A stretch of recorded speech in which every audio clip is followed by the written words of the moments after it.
Good morning, good evening, good afternoon. Welcome to CryptoTraders Room. To all the crypto traders, investors, and hodlers out there. Hope everyone's doing well. But yeah, let's see who we got in the chat. Sunspawn, welcome, buddy. Yeah, sorry I couldn't get this started earlier. I had a couple things going on. But it is Monday. Unfortunately, weekend goes by quick. But hope everybody's doing well. Jordan, welcome, buddy. What is up, man? Sunspawn, RKMD, 300X. Woo! I don't know about that, bud. Well, we'll take a look at them if time permits. Today's going to be a very short live stream. I do apologize. I'm still under the weather from this past weekend. New York City took the best of me and gave me some sort of funk. And I was out for the count for the past couple of days, and it wasn't fun at all. Darkness, what is up, buddy? So what is going on in this cryptocurrency market? I've been kind of MIA from it for the past couple of days. Just trying to recuperate, honestly, to be honest with you guys. But hitting, $200 billion market cap, 200 billion. And I mean, we all knew it was going to happen. It was just a matter of time. Bitcoin has definitely been leading the way as everything else has been kind of lagging. A couple winners here and there, but not too many, to be honest with you. Bitcoin Cash, Bitcoin Gold, those have kind of been leading the way. So it's, the fork of Bitcoins that have really tremendously been carrying this cryptocurrency market. And if anybody's invested in them, it might be time to take profit off the table, not sell everything, but, to start locking in some of the profit. Darkness. Yeah, dude, it's taken me a little while to get better. But yeah, it wasn't good at all the past weekend, just the past really 5 days. Thanks for pounding on the like button, GST author. Welcome. It's been a while since I've seen your name on this live stream. But let's go ahead and take a look at BTC, in comparison to where it's been the past 5 days. Oh man, I forgot I deleted everything. All right. So I don't have any of my, let me go ahead and set this up real quick. We'll do the 7, 17, 50, 100, and 200.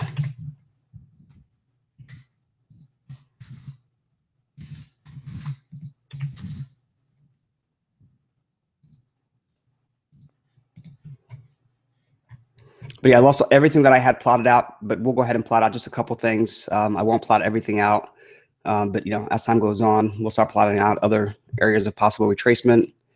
And if they do retrace to that area, we'll take a look and see if those are key levels of retracement. But I don't really see, to be honest with you guys, I don't see BTC retracing too much. Yes, we're going to have little retracements here and there, but really until after Segwit 2X happens and everybody kind of has their dividends kind of locked in, their 2X coins locked in. That's really when, in my honest opinion, when we should see a major correction in the sense of BTC. And, in my opinion, I can see BTC really dipping hard to that possible $5,000 level as alts kind of start carrying the weight. So as BT is dropping, alts should start making a comeback. But until that happens, really, I don't see BTC dipping until that Segwit 2X is locked in. Everybody knows they're getting their coins. And then there's going to be a lot of profit takers that are going to be stepping in and locking in the profit on BTC and then waiting for a major dip, waiting for that psychological level, possibly 5,000, to be buying back in. So let's go ahead and take a look at that 5,000 and see exactly what happened at that level.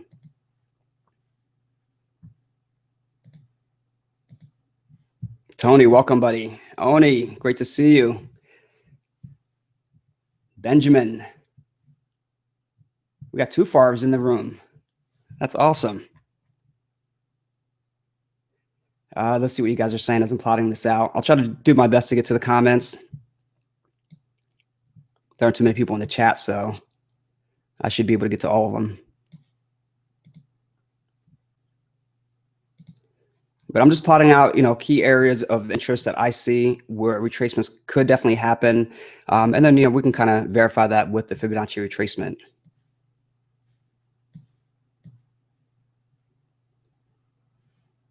So 5,000 is really the psychological level that I would be looking at for a major dip after Segwit 2X happens. And if she does dip further, I can see the bottom being really that 4,500 bucks. Where it would set in at that bottom. And then who knows, if enough people panic, there could be a more intensified sell-off that could happen. But it all depends how people are willing to handle those key levels of support. If they're willing to support it at those levels, then she could hold. But if they're not, then and especially if shorts are piling in because they see that it's completely engulfing prior day's movement, then we could see a more of a continuous sell-off. Yeah, ETH has been lagging, and we're going to take a look at ETH. I mean, ETH and LTC have been really two of the biggest laggers that I've seen, and that's because everybody wants their 2x coin. They really do. All right, so we got the all-time high, 75.98, and this is based on Bitfinex, unfortunately. But if we do have a retracement, 6,000 is going to be a psychological level for it to retrace to, as well as that $5,000 level. If those don't hold, then $4,500 could be definitely in sight. But I don't see it getting to 4,500 until we actually get through SegWit 2x, and it's locked in. Everybody knows that they're getting those extra coins, and then profit taking is going to happen unless there's going to be another fork. I mean, who knows? Who knows what's going to happen? This could be the year of 2017 is a year of BTC fork. You've been watching, just lurking. Well, welcome, man. Thank you for the chat. Appreciate it. Benjamin, should you sell everything and buy Popcoin? I wouldn't recommend that. I think right now, to be honest with you, BTC is a thing. It's been a thing, for the past, let's just even look at, the past month. Let's see how far we can go back on this. Let's just say the past, 2 weeks, really, as of September 15th, so mid-October, or even this low that is set right here. And that low was $5,330. I'm sorry, 5,114. Let's just say, to make the math easy, let's say touch 5,000. I mean, it's up over 50% from just a very short period of time of, from October 18th till that high that is set on November 5th. So that's a huge increase. A lot of times we don't see these types of increases on anything, any type of investment, let alone cryptocurrency or any altcoins, except for BTC. It's still, king of the crop. It's still going to continue to dominate. And I don't think that, domination will end until, like I said, 2x happens. That SegWit 2x happens. People know that they locked in, that they got their coins, or that they will be getting their coins. Once that snapshot happens on the blockchain, that's really when I see the sell-off happening. And that's when shorts are probably going to be piling in. And if I was predominantly going to be shorting, that's the time I would be looking to short, is when that 2x happens. And then, there's really no reason for people to hold Bitcoin then. There isn't, in my opinion. And if you're holding Bitcoin past that time, I mean, you could be taking a hit, honestly. I mean, if you're already huge in the profit and that happens, I would lock in those profits and wait for a dip and buy back in, utilize the capital and the profit to buy back in. But yeah, just a little bit of a downtrend today. So we'll take a look at the 30-minute chart. But not too much of a retracement, to be honest with you, from that 75.98, let's just say 7,600. Yes, it's down $500, but $500 to BTC is really nothing. There are going to be people that take profit, wait for a dip, buy back in, intraday traders, swingers, scalpers. I mean, they're going to be there taking profits along the way. But let's take a look and see, what it should hold.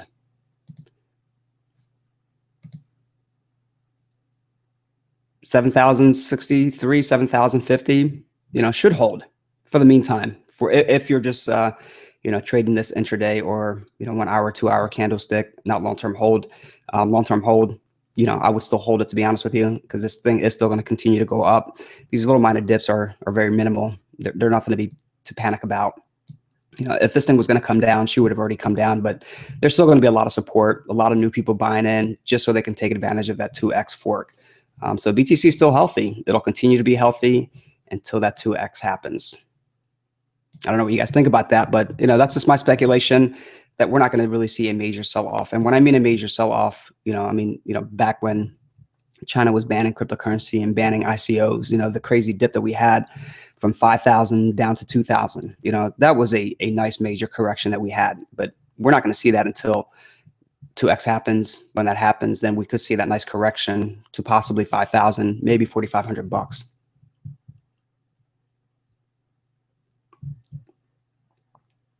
Tony, thank you much. Thank you very much, bud. I appreciate that. Yeah, it's good to be back. But yeah, I'm still not 100% better. I feel 100% better, but I'm not 100% yet.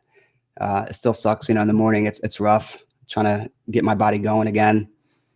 And yeah, and being sick, man, I probably lost like 10 pounds because I haven't been able to eat and completely lost my taste buds.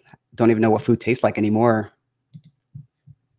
But yeah, let's go ahead and take a look at ETH. And ETH it's been a lagger. It definitely has.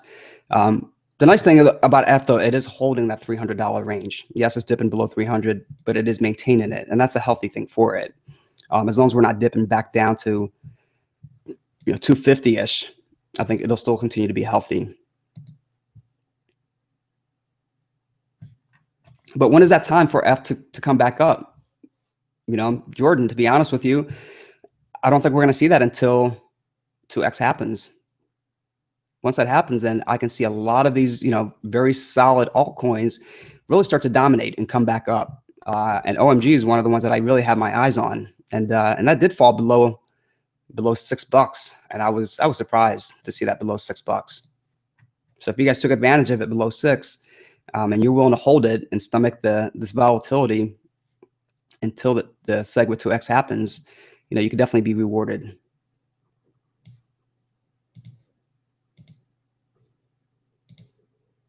All right, so right now it's holding that 276, and 276 has shown us numerous times that she can bounce off of that level. And that was on October 22nd. She bounced off of it. And then I think this was like November or October 30th. Actually, November 1st. So those two key levels she has bounced off. And she did have a nice little breakout above that 275. She maintained it, hasn't broken down below it. So 275 should hold. And as long as people are not panicking and selling their ETH to take advantage of this 2x fork. And that's really what's happening with a lot of these alts, in my honest opinion, is that people are really piling into BTC. I don't think there's a lot of new money that's coming into it. There might be some new money coming into it, but I think money is just shifting out of alts and going into BTC at the current time. But as long as she holds 275 and maintains that $300, we could definitely see a nice parabolic move once seg with 2x happens. So if you're holding ETH, I wouldn't panic and sell, because of the levels that she's at. This is pretty healthy level at $300. Now, if she's getting to 250, 200 back here, yeah, that might be something to panic about. But at this current level, I think she is good. And then 250. So it's held 250 ever since September 17th. And as long as it can stay above, 250, but still maintain that 275, this is still a healthy move. As long as, we can get a lot of people to pile back in this once seg with 2x happens. And I think that's really what's going to happen in the long run. But yeah, she definitely got stopped short at this 355. And to be honest with you guys, I don't blame people for getting out of alts and going into BTC. I don't blame them one bit, especially, seeing what Bitcoin Cash and Bitcoin Gold is doing. Why not take advantage of that free money or the free coins, really? Yeah, let me get to some of the comments, and then we'll take a look at LTC. But LTC is the same thing, same exact thing. It's just been stuck in that $55 range, somewhat stuck in a rut, to be honest with you. But we're not going to see much of a movement from LTC as well too. BTC is really where it's at.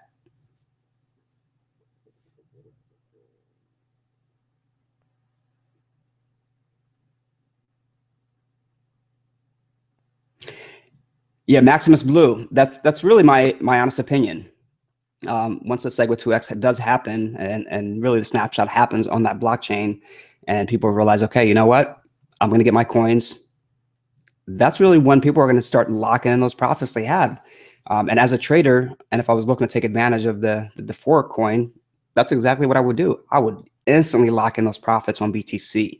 We got to remember, a lot of people are up 50%, 100% within a very short period of time. That's a lot of money, especially if they had a very sizable position. I mean, even if they bought one, at 5,000, it's worth $7,500. Well, not right now, but it was at one point. But it'll get back up to that high. Let's go ahead and take a look at BTC one more time, and I'll keep the chart up. But yeah, this thing will definitely break that 7,600 bucks. It'll definitely break it. That's not going to be a wall. There's not going to be a big wall at that level. There's going to be a lot of FOMO chasers that are going to chase this thing. People that are going to sell their alts because their alts aren't doing anything, and they see that BTC, within a very short period of time is already at 50%. So I mean, even if we just really look at this as of October 1st, where's October 1st?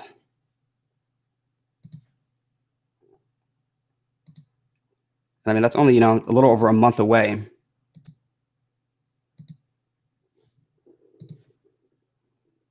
October 1st, we're sitting at just about, 4,200 bucks. 4,200 bucks. So, I mean, people are up 3,300 bucks, easily. And that's a lot of money that people, I would not expect them to leave on the table after 2X does happen.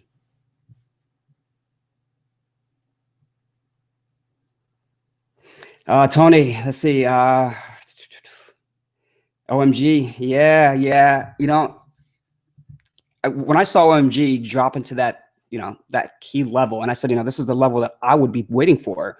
And I mean, they're all speculations, to be honest with you guys. I'm not 100% correct in calling things at all. And if I was, I'd be making a killing every single day. But that's not really the way things work. They're all speculations, and sometimes your probability or your thesis comes correct. Sometimes you're proven right, or sometimes you're proven wrong. And on OMG, I happen to be proven right. Where if you end up buying high, I wouldn't panic and sell, though, to be honest with you, Tony. I think that's a great opportunity to add, to your position, in the $6 range when it got to under 6. But let me go ahead and take a look at OMG. But honestly, I have not been looking at much of the cryptocurrencies, considering I've been just under the weather. I've been trying to get a lot of sleep. But yeah, I'll have to go back and watch that video and see exactly what I said, because I lost everything that I had plotted out. Everything I plotted out, I lost.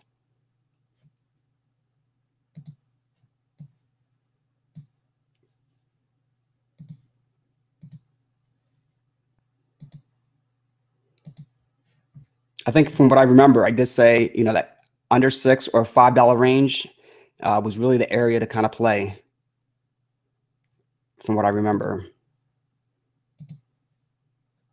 And we got down to, what was that, $5.50. So if you bought this high and you didn't already lock in profits, or you didn't already cut your loss, this isn't the time to cut your loss, to be honest with you. This is the time to kind of add to that position, because I can see OMG really being one of the biggest winners. And not going to be the only winner, but one of the biggest winners when the Segway 2X does happen.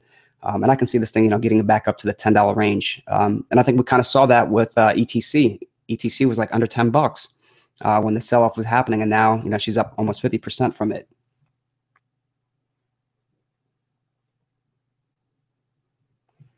Big pullback for BTC, likely the 61 Fibonacci retracement. Yeah, I do like the, that 61 retracement. I don't like to play the 38. The 61 retracement, though, that's usually what I like to play. And it could easily get there. It could easily get there. After 2X, though, it's not going to get there anytime soon. But after the Segway 2X fork does happen, we're going to see a major dip in BTC. Honestly, that's just my speculation. That's what I'm thinking. And I'm sure a lot of traders are going to be thinking that way too, because really there's no need for them to hold BTC anymore. There's no benefit to them. So more than likely, these big whales are going to be dumping BTC, to lock in these huge profits, these, 200, 300% profits. They're going to be locking them in, and they'll be waiting at the bottom to buy back in. So that 61% retracement, could be the key level that they could be waiting at.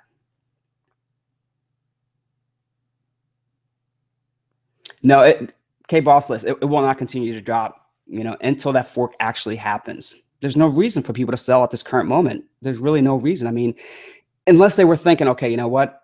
It's going to drop an extra 200 bucks and I'll buy it back in. If that's the thinking that they have, then possibly, yes, we could get a little bit of a dip. But not a lot of people are going to be thinking that way. A lot of people are going to be thinking, you know what? I got in this at 5,000. I got in this at 6,000. I'm happy with the profits already. I'm not down. I'm going to lock this in.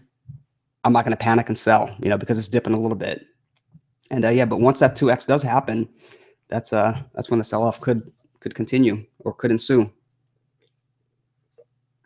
So 10 days left until the 2x fork.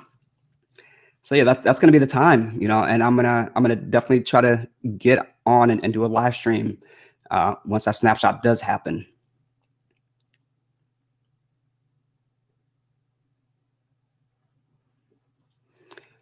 Darkness, I'm not going to BS you. I have no clue.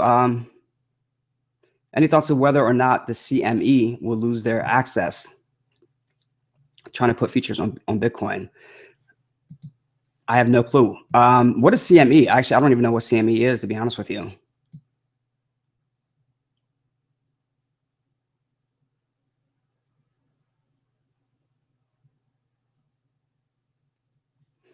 Maximus, can't be shifting through if you have all-time highs on the whole cryptocurrency market. But we got to remember, though, you know, the only reason why we're getting to this all-time high is because of BTC. That's it. You know, everything else is lagging. It's Bitcoin that's really carrying this market. And I can see the shift happening. Really, I mean, you know, money does shift from alts to Bitcoin and vice versa as well, too. So I don't think that the total market cap is going to decrease because you're going to have alts that are going to be basically pulling up what Bitcoin is losing.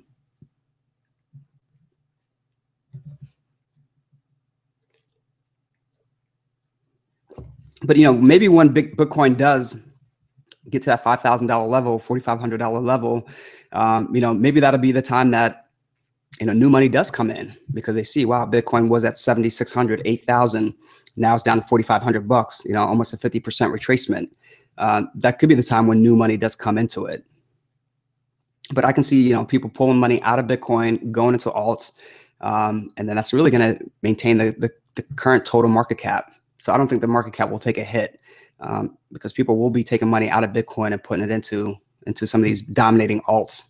And we know what they are. I mean, you basically just know what's in the top 10. Daniel, welcome, buddy. Ponzi coin is down again. It's always down. It's always down. I've never heard of birds. Never heard of birds. If that's even a real coin. All right, LTC. Ryan, we'll go ahead and take a look at LTC, but I do try my best to get to all the comments as best as I can. So let's go ahead and load up LTC. But LTC is going to be the same exact thing as F. It's still maintaining, you know, a nice healthy level. It's not crashing, but it's not doing anything in comparison to what Bitcoin is doing. I didn't even see Monero getting up to 99 bucks. That's pretty good for it. And of course, ETC, if anybody got into ETC under 10 bucks, I mean, you know, 50% profit there.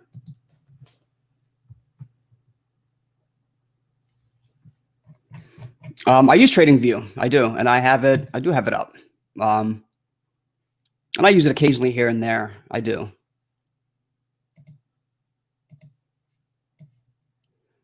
So LTC, and yeah, this is a 12-hour chart. So let's go ahead and at least look at the 2-hour chart.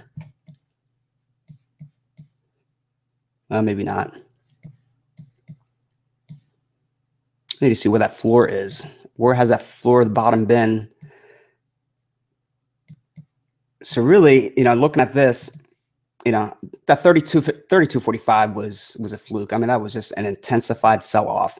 But if I had to say, you know, what the bottom can and should be is really between the levels of,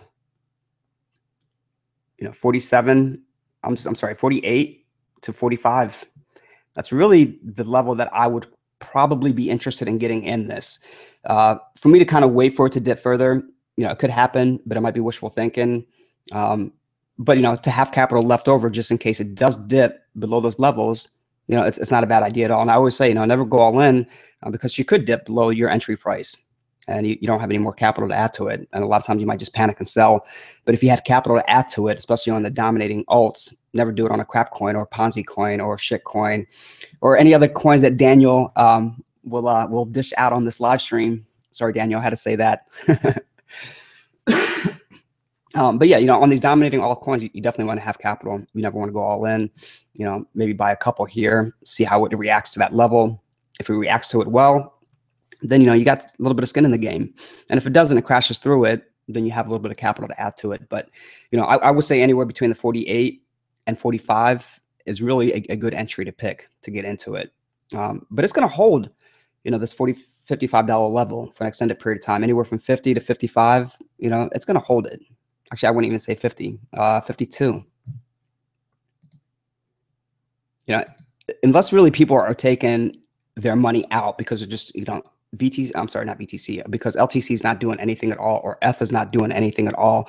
And they want to take advantage of this move that BTC is having, and it's had a crazy move. I mean, even, on a weekly level, people are up with a very nice sizable profit.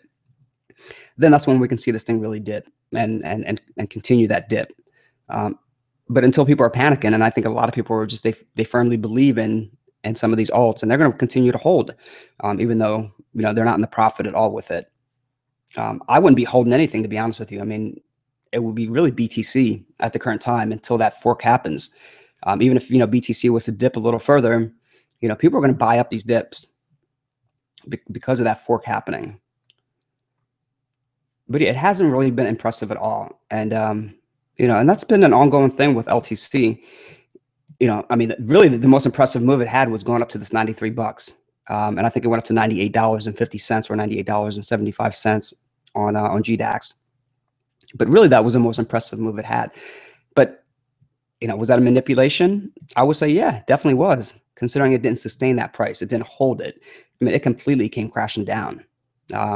She would at least need to hold 70. That's a level that she should have held after going up to 93 bucks. Crashing down to 32 bucks, and then really just maintaining the $50 level. Yeah, that's not healthy. Getting up to 70 bucks here was impressive, but that's where that level she needed to hold. And honestly, she couldn't hold it. So LTC is just not something that, you should expect a lot of returns from. Yes, it's a very solid investment. It really is.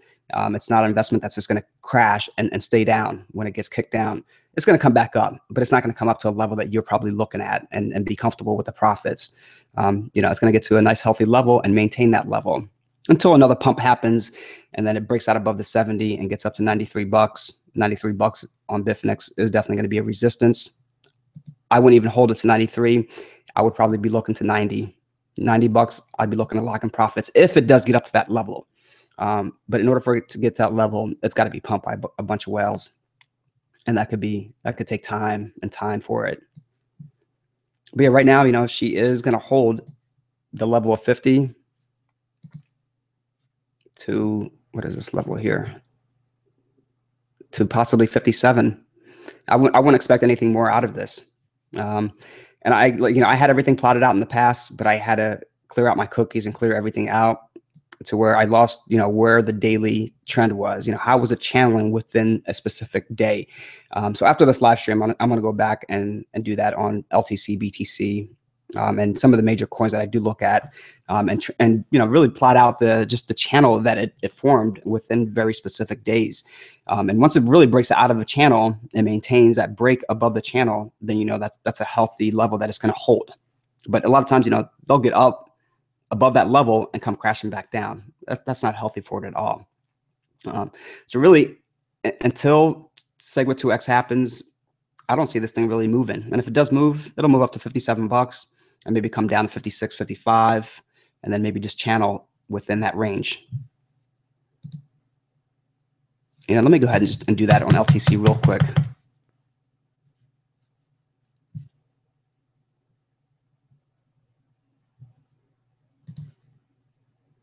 So we won't do the whole month, but we'll start maybe on the 29th.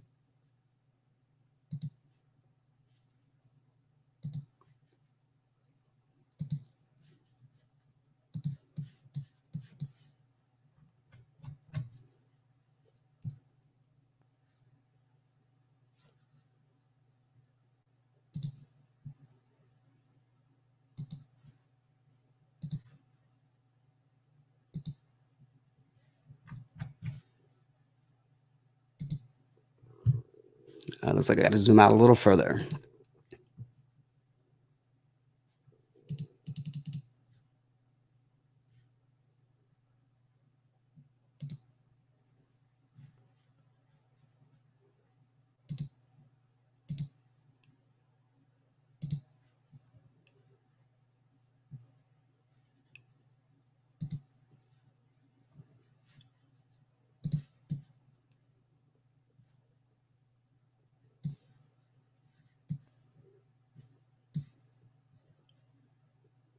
Yeah, I don't think this is cooperating with me like I want it to.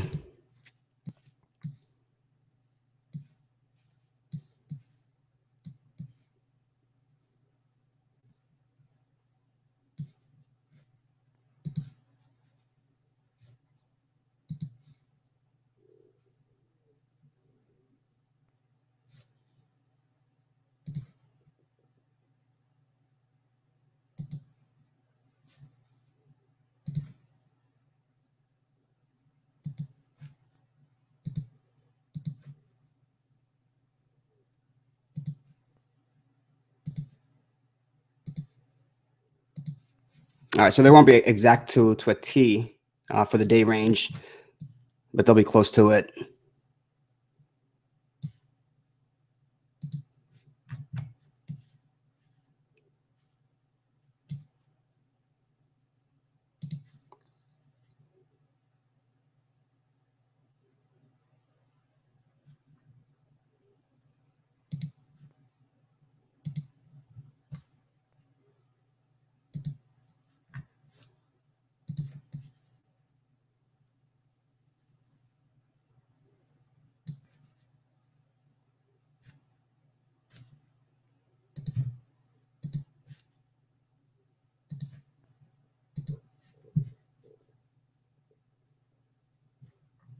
All right. So yeah, this is not going to be accurate because I didn't really have too much time to kind of plot these out. But if we really look at, the prior day, which was basically the fifth, the range was anywhere from 55.50 down to 53.35. And it tried to hold that range, but unfortunately it couldn't. And it broke down to that $53. But it had a nice move up to $55. So right back up to, almost a high that it had actually set on the 4th. So that 4th, the 56, is going to be a major resistance for it. As we can see a couple times, try to bounce off of it, couldn't, just got knocked back down, got to that level, got close to that level, and it just really had a hard time breaking above that level for an extended period of time. And as long as it can continuously, bounce down from those very specific levels, that's a strong resistance. And there's really no reason to hold it past that if you're intra trading this and if you're not, in it for the long term. But that 56 is going to be a crucial level that she has to break out above and maintain. Now, as we can see with this level here, that it had basically set on the 5th. On the 5th, basically, that range, the top range was $55, a little over $55. So 50, what is it? $55 to 55. I'm sorry, 55.47, then a 55.13. So we'll just say $55. But when she broke out of that range, this candlestick is a very impressive candlestick. And these are the type of confirmations you want to kind of see when it breaks out of a specific range that it had a hard time breaking out above. But it's just not able to maintain it. She's coming back and retesting that level and dipping below that $55 level again. So it's not a healthy move whatsoever.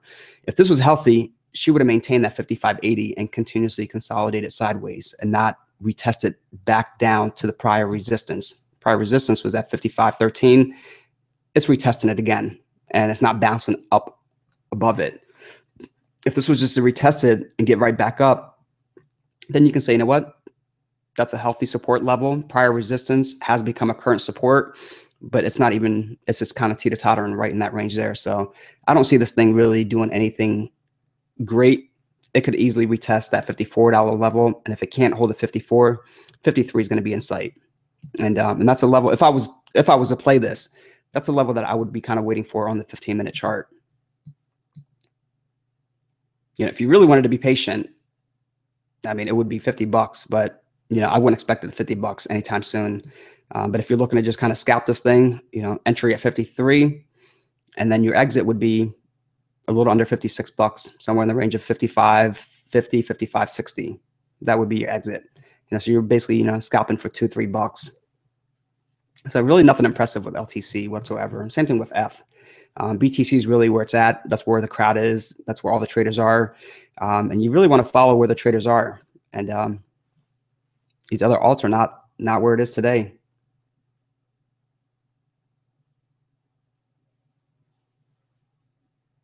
Maximus Blue. So I hope I answered your question. I did kind of respond to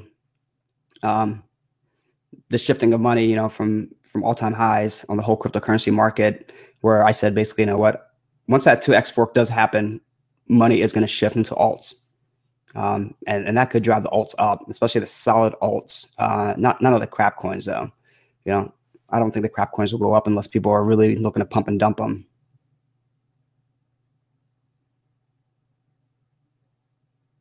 Which alt, Mohammed, welcome. Which alt will pump after 2x? I do like Neo. Doc Garcia, you know, you could be right. Neo got down to 22 bucks. So, you know, Neo wouldn't be too bad at all. But I think, you know, the one that could have the most would probably be OMG, in my opinion. But I could be completely wrong. You know, I think OMG, and the reason why I say OMG is, you know, OMG has really been the one that's been beat down.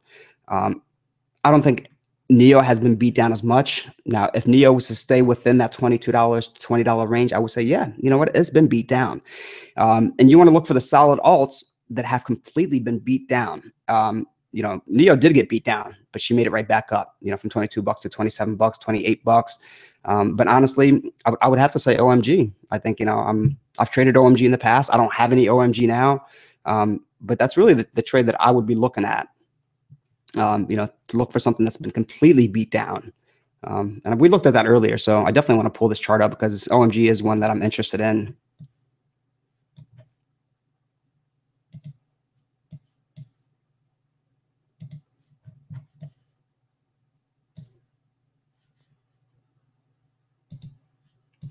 Maybe a 12-hour chart, I think will do us justice.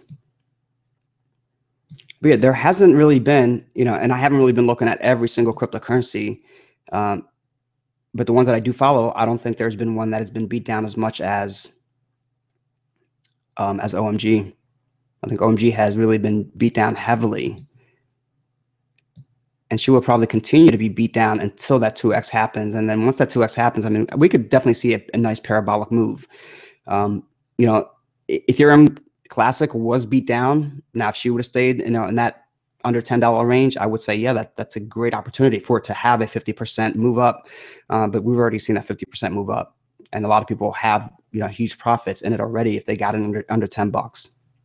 But yeah, we haven't really seen a massive move on OMG yet. Considering it's just been continuously getting beat down, getting beat down. So, you know, this is something I'm going to definitely heavily follow, and I'll try to cover as much as I can on the next live streams to see, you know, whether she's going to break that level of 550 that she hit.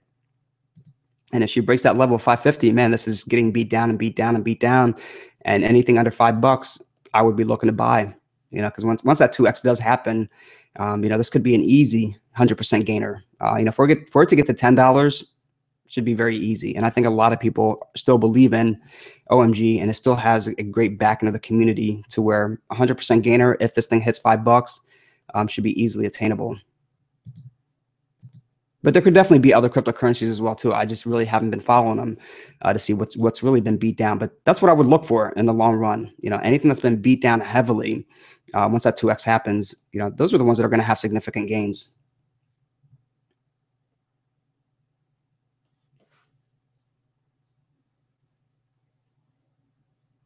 So Tony, is that what I said? Okay, I got to go back and watch these videos. And I'll be honest with you guys, I don't watch any of my videos.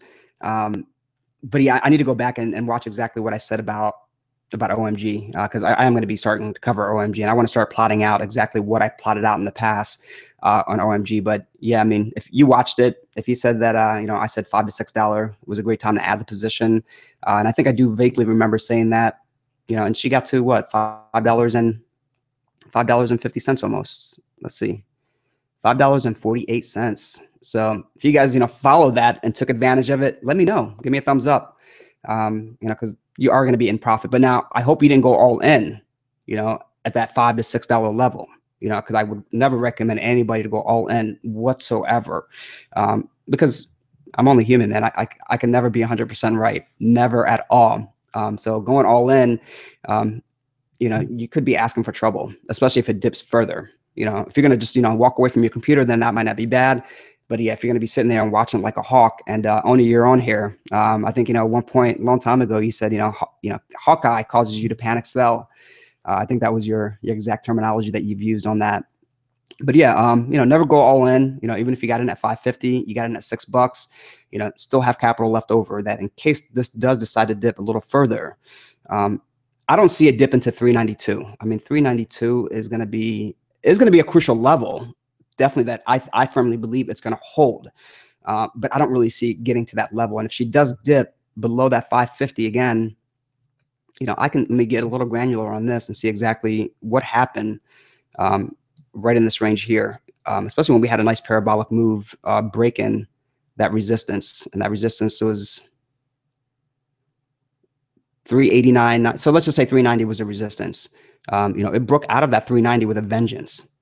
So if she's to have a nice pullback, I mean, she could pull back to this candlestick, but we are looking at a 12-hour candlestick. So there's a lot more fighting that happened between the bears and the bulls.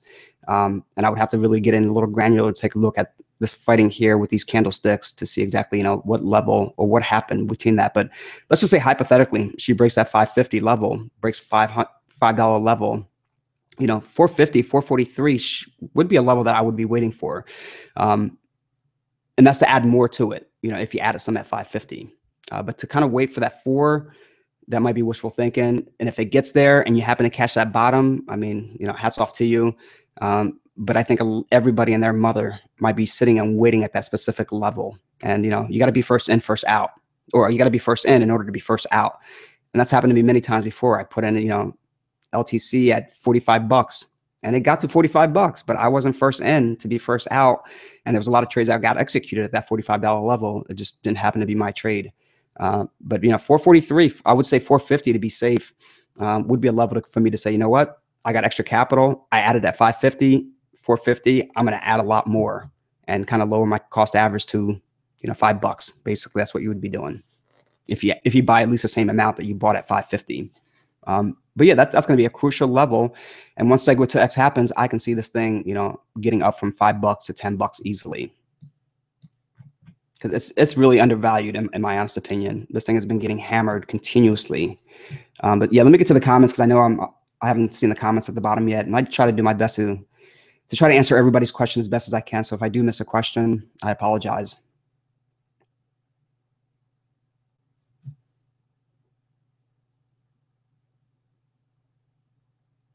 All right, so Bossless, you just don't get why there'd be a huge pullback before SegWit. No, there's not going to be a pullback before SegWit. There's not going to be a huge pullback before SegWit. Now, with anything that's tradable, it's going to have minor corrections. It's going to have these nice little up and down swings. So, going from 7,600 down to 7,200, it's only $4. I'm sorry, $4. It's only $400. That's really very minimal for BTC. That's a little minor, profit taken. It's not a major correction. But what I did state earlier in the video was that, in my honest opinion, that major correction, and, it's almost going to be like a major correction that we saw from 5,000 down to 3,000. That's really going to happen once that snapshot happens of the blockchain. Once everybody knows that, the snapshot happened, I'm definitely getting my coins, because really after that snapshot happens, you don't have to hold BTC in order to get your free coins. The snapshot already happened. You're going to get your coins no matter what. So that's when I really see a lot of the selling intensify. But yet 2 to 3 days beforehand, I don't even see a sell-off happening, to be honest with you. I don't see much of a dip happening at all. And if people are selling, they might not be aware that, I don't know, I wouldn't say might not be aware of, but they could be, new people coming onto this market and saying, what, BTC's up, I'm going to buy it. And then they get up a little bit of a profit and they end up selling. Or they fat finger it and accidentally sell more than they want to sell. But yeah, I don't see any type of major sell-off, major pullback happening in BTC until that snapshot happens.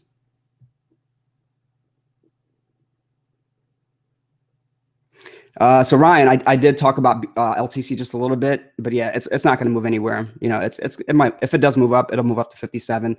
Really, a lot of these alts are going to move up after the snapshot happens. That's really what I see them moving up. But we got to remember, you can't get into LTC expecting 100% return at all. The 100% return, I'm assuming, is going to be, in my honest opinion, is going to be an OMG.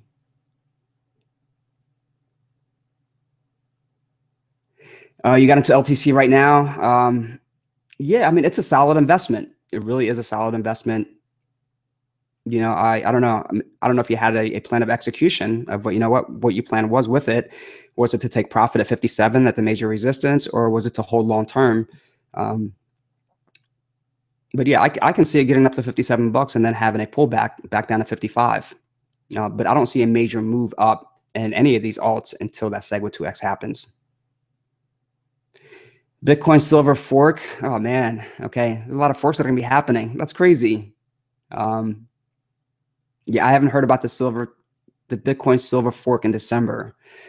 So man, this is going to be the fork of the year.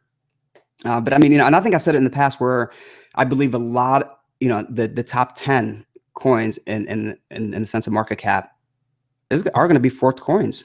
That's really what's going to end up taking over eventually.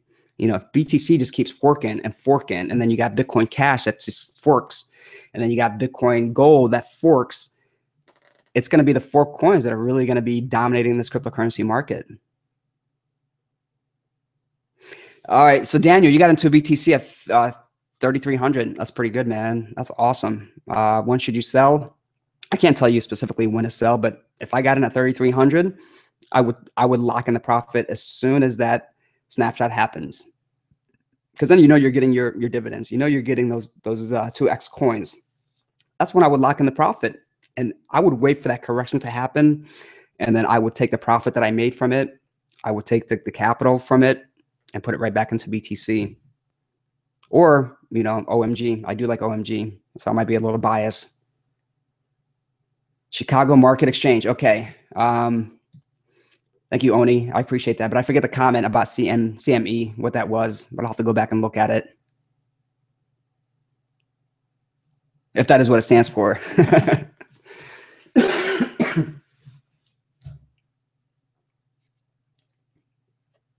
Or is it the Chicago Mercantile Exchange? I forget what it stands for. I've completely been out of the traditional financial market.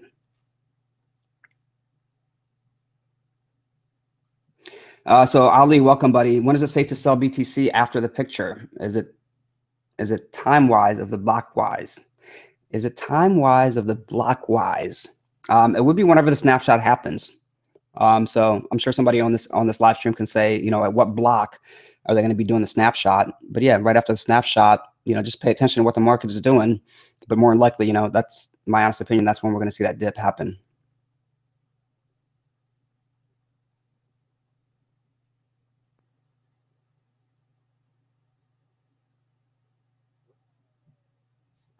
I've not been following Vert, to be honest with you. I know I covered it on the prior live streams, but I have not covered it recently. And I wouldn't mind taking a look at it, but I only have 15 minutes left on this live stream.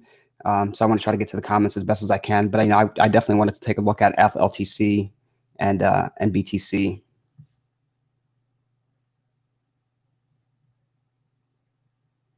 Yeah, I gave up on Dogecoin. I gave up on it. My son still has it, under 200,000 Dogecoins. But yeah, I haven't really been paying attention to it. Now, if it does make a huge run up, I'll probably sell it for USDT, because then the USDT value is going to be a lot higher considering BTC's up. Or actually, I'm sorry, sell it for BTC. But yeah, until it actually starts going up, I won't touch it. Okay, so Ryan, good question. You know what? I'm going to cover that for you, Ryan. But let me get to some of these comments, and then we'll take a look at CoinMarketCap, and I'll talk about, honestly, my opinion, what I think the top 10 are, and possibly what are the top 20. And that's really what I would stick with. I would stick with the top 10 to start out with, and then kind of, graduate yourself into the top 20, excluding some of the coins that are in the top 20. And there are some that exclude out of there. So, the top 20 might actually end up being, top 15 that you would actually be kind of concentrating with and focusing your energy on. It's hard to kind of, focus your energy on so many different coins. I mean, there's, 1,300 coins, something to that extent out there. So, as long as you're just kind of focusing your energy on the top 20, but excluding maybe 5 of them from the top 20. So then you kind of narrow it down to 15 coins. I think those are the solid coins to kind of stick with. And I'm going to talk about that right after I get to some of these comments. And that'll be the last thing that I do talk about. BTC is dipping now. What do you think will go? Let's see. Yeah, I mean, if you have BTC, I would not be worrying about this dip. I would not at all. And we got to remember too how manipulated this market is. You know, I mean, that's always should always be in the back of your mind. You know, there are people out there, you know, whales that are going to manipulate this thing to get it to drop so that they could load up and buy more. You know, that's really, really what they're doing. So, I mean, you know, they could be out there just hunting for stop losses. You know, and once, you know, they get to take out, you know, 1 or 2 stop losses, that causes a domino effect and causes it to really come down. But, you know, 7,000, but let's go ahead and take a look at it just a little better.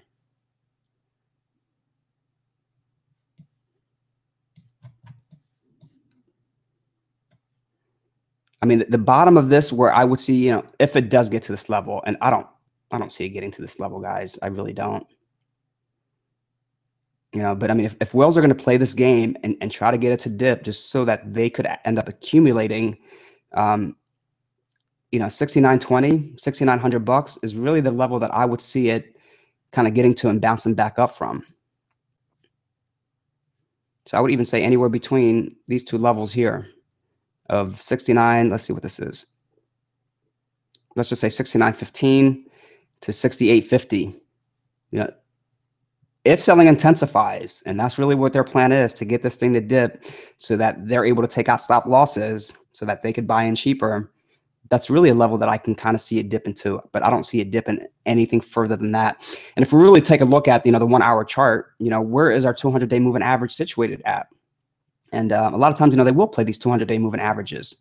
Our 200-day moving average is situated exactly at 6,805 bucks or $8, you know, something to that extent. So worst case scenario, you know, if she does break through this 69.20, that 68.05 is really a level that she could come down to. And think about it. I mean, let's just say, you know, the all-time high was 7,600 bucks. You know, that's an $800 drop, you know, which we've seen that happen in the past. I mean, if we look at the history of BTC, where she had a nice, you know, nice gain up to 3,000, you know, she corrected almost 1,000 back down to, you know, 1975, 2000. So to see an $800 correction, a $900 correction in BTC is very minimal. And Wells could definitely play this game on getting it to drop, getting people to panic. But in the sense of BTC, you got to have those strong hands, to be honest with you. Unless you already got out at a profit at 7,500 bucks and you're looking to buy back in. But yeah, I wouldn't panic here. You know, I think it's too late to kind of get out, even though they could play this, you know, 6,800 bucks, that 200-day moving average. They could play it. But if this thing does kind of dip, I don't see it dipping below that 6,800 bucks. I really don't, considering that is the 200-day moving average on the 1 hour chart. Let's see what it is on the two. And okay, so this is nice. I like that. I like that 6,800 bucks. The reason why I like it is because on the 1 hour chart, that's where our 200-day moving average is situated at. Let me go ahead and put a circle there, if it allows me to. They don't allow me to put a circle there. Oh, they do. Okay, good. So that 200-day moving average is situated right at 6,800 bucks on the 1 hour price action movement. Now, if we look at the 2 hour price action movement, of course, our 200-day is way below that. That's almost 6,300 bucks. But take a look at where our 100-day moving average is at. It's situated exactly at 6,800 bucks. So I like that probability, you know, that the 200-day moving average and the 100-day moving average on the 1 hour candlestick price action movement and the 2 hour price action movement is situated at the exact same price. So if she does dip, that's really the healthy level that I can see a good amount of support happening at. Let's take a look at too bad I can't look at the 3 hour chart. All right, so this is even looking better. I don't know what it would look like on the 3 hours since I don't have access to it. But even on the 4 hour chart, our 50-day moving average is situated right at 6,800 bucks, just about a little over 6,800 bucks. So that's really a crucial level that I can see it getting down to, considering on different time frames, you know, our 50 days, our 100-day and 200-day moving average, that's where they are situated. Let's see. On the 6 hour chart, yeah, I don't see this thing getting down at 6,500 bucks. I really don't. That's a massive correction. And for really, you know, there isn't any bad news that's happening in the sense of BTC. You know, China's not causing any type of FUD. You know, Jamie Dimon is not causing any type of FUD. You know, MasterCard, or just think about it. You know, the government is not causing any type of FUD. You know, so I don't see that drop to 6,500 bucks. You know, the probabilities are very slim. But looking at the 4-hour candlestick chart, the 2-hour candlestick chart, and the 1-hour candlestick chart, our 50, 100, and 200 days are just perfectly aligned and situated right at that $6,800. So that's kind of the level that I see it. So we'll see, by Wednesday when I do another live stream to see if she gets to that $6,800. But yeah, Ryan, I'm still going to get to your top 10.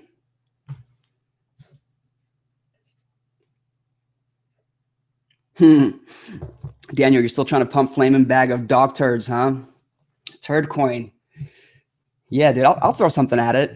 I'll throw like 50 cents at it. I'm sure my son's got 50 cents upstairs in his on his dresser somewhere. Yeah, he'll go all in it with you. 100% pre-mined. What's a bonus? You got to at least offer like 1,000% bonus on it. If there's 1,000% bonus, I'm all in. I'll throw my hat at it. Yeah, PK, exactly. This is nothing to worry about, to be honest with you, this dip. And that's what really happens. I mean, whales will play this game and cause it to dip. And I'm not really paying attention to the other alts to see what they're doing, considering, everybody's focused in on BTC. But let's see if some of the alts are going up, especially OMG. So what's it? BTC's down almost 5%, a little under 5%. F is still holding the 300. LTC still holding 55. I mean, even though they are up, they're not up that much. Monero is really the one that seems to be a big winner. I didn't even know there was a Monero futures now. That's awesome. But yeah, $96 from like $87 that I just recently saw it at. Zcash is not making that much of a move. Factom is up 10%. Where's OMG? OMG is not doing too much. So some of the solid alts are going up. Zen. But yeah, this little drop, it's only a drop to cause people to panic sell. That's really all it is. But I think people that have the strong hands, they're not going to panic and sell. But I would definitely pay attention to that, to that moving average of $6,800 possibly. That's really the bare bottom. If it does get to that level, that's kind of where I see a majority of the support happening. Ali, that's a very good question. Rubber Dub, welcome, buddy. Actually, do I have a recommendation on one Satoshi coin that I can buy up, then convince others, I'm assuming others, to buy at 10 Satoshi? I don't know if there is anything that's 1 Satoshi.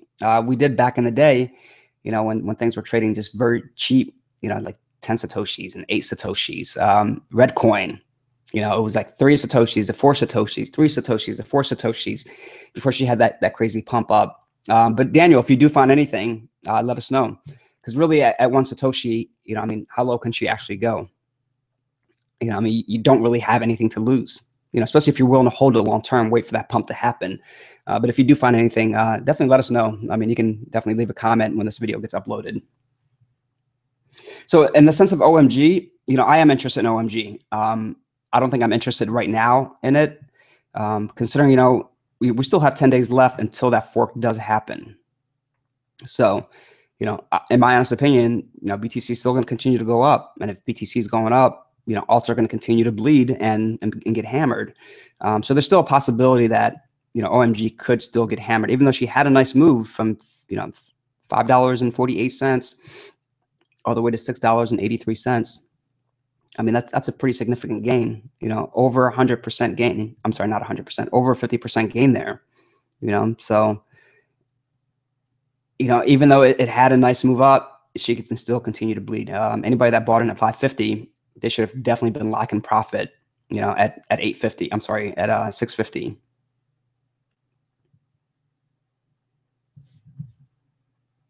But yeah, I would wait. I would wait this out, to be honest with you. If you're interested in getting these alts, I would wait until maybe, 24 hours before the snapshot happens. That's going to be the time, in my honest opinion, and I could be completely wrong. They could just flatline and not do anything.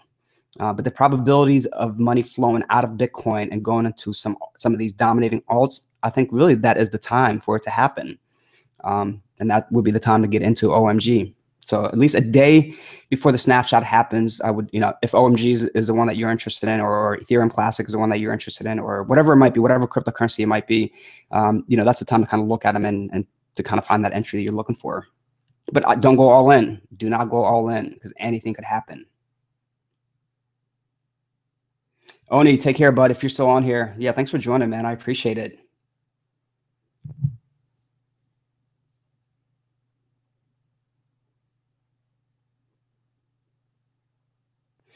So Ryan, let's see. Say that you want to buy an OMG at the right time. How do you look for a good entry point? Or do you just wait for that 550 or lower level? So I don't want to spend too much time analyzing this. I definitely want to spend a good amount of time analyzing this maybe on Wednesday for you. But I would look to see, closer to that time, what is this thing doing? Has it broken below that 548? And if she has broken below that 548, let me see if I can get a little bit more of this chart.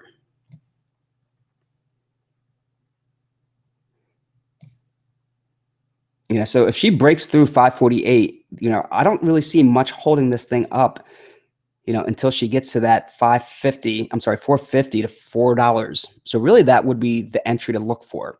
It's going to be hard to catch a bottom. If you do catch a bottom, you just end up getting lucky, to be honest with you. But I would have an order in the book waiting at 450, and not a lot, but you want to try to be first in, first out. So if you see, people are stacked up at that 450 level, 451, because you'll be the first one in, hopefully. And then if it does get to 550, it'll execute your price. I would have an order in for 450, just kind of sitting there and waiting, but definitely be paying attention to it to see how she's going to handle that 450, whether she's going to break through that 450 with a vengeance or not. And if she does break through it with a vengeance, really then, that big support that I do see where prior resistance could become a very solid current support, and we're going back to August 4th, would be that $4 range. Well, it would actually be what, 390. So even at $4, it's still a great entry, considering she has shown us in the past that, that was a strong resistance. She had a hard time breaking out above it for an extended period of time, almost 10 days. And then when she broke out above it, she broke out above it with a vengeance and never really looked back to that key level again. But that is going to be a key level to kind of keep an eye out on. Anything below that, I think it might be wishful thinking. And if she does get to it, it's pure luck. But the probabilities of getting a great entry in at 450 to 4, I think that's the level that I would be playing. But yeah, it all depends, how she handles those key levels, whether she's going to just break through them instantly, or she's going to hold that level. She's going to get to that level and hold it. Is trading my primary source of income? To an extent, yes. I do have other sources of income, but it at one point it was the only source of income. But yeah, you can't really make trading your only source of income. I would be kind of digging myself in a grave, even though I have done well, trading, but it's not something that I would be relying on heavily, because I don't trade every single day. I really don't. I've been sick for the last, ever since Wednesday, I was sick. So it's hard for me to kind of focus in on cryptocurrencies. So I haven't placed a trade at all, to be honest with you. Dylan, welcome, buddy. Let's see what you're saying. Market cap is going to be all Bitcoin forks. Yeah, I agree with you. And I think I said that earlier. I agree with you. The more forks that we're having on BTC, and then, all these other forks of BTC are also forking, it really is. I can see the top 10 being nothing but forked coins. Maybe there'll be an index fund, of the forked coins, the top 10. Maybe Crypto 20 will create that. That would be cool if they did. Just have an index fund of all the forked coins. Call it the fork fund. All right, so that's the countdown for it. Yeah, I think I did see that. But thank you for sharing it to anybody that doesn't know when that's going to happen. Yeah, I would agree with you on that, Maximus. There's too many forks that are happening, and this is just it's crazy. In the traditional financial market, when things are splitting, like let's just say Apple splits, they do a 2-for-1 split. They divide the price by half. and they're giving you, double the amount of coins. They're not just giving you double the amount of coins and not splitting the price in half. So for BTC not to be split in half when the first fork happened, I wasn't used to that at all. I was like, what is going on? The price wasn't split, but you're just adding more capital to the overall market cap by creating these other coins, and the value goes up and the market cap skyrockets. So really, if we take away, Bitcoin Cash and Bitcoin, I couldn't remember the other coin, Bitcoin Cash and Bitcoin. Oh man, what was the other fourth coin? Bitcoin Gold. Man, I couldn't even think about it. Take away their market cap, we definitely would not be at 200 million or 200 billion. Definitely would not be there at all. But because of BTC forking left and right, yeah, this market cap is just going to keep increasing and increasing and increasing. Because really, it's not reducing the actual price of BTC. But yeah, if this is going to be a true fork, and they're going to give everybody the same amount of coins that they had on Bitcoin into whatever it forks to, then the price of Bitcoin needs to be split in half as well too. But that's really not the way it's working.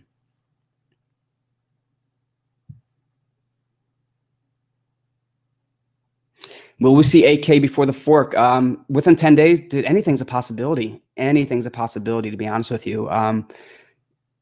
$900 increase from this current level. I mean, that's not much at all. It's really not much. And especially, whales that are dropping this price down, they're going to be loading up. They're going to be loading up because they want to take advantage of this fork. So 10 days is a lot of time, for BTC to get up to that $8,000 level. Now, would it touch exactly 8,000? Probably not. But, for it to get to let's just say, 7,967, you might as well say that it hit 8,000. We might as well say it. But I do want to get to one of the comments that I had about the top 10. So let me see who that might have been. Tony, I think it was.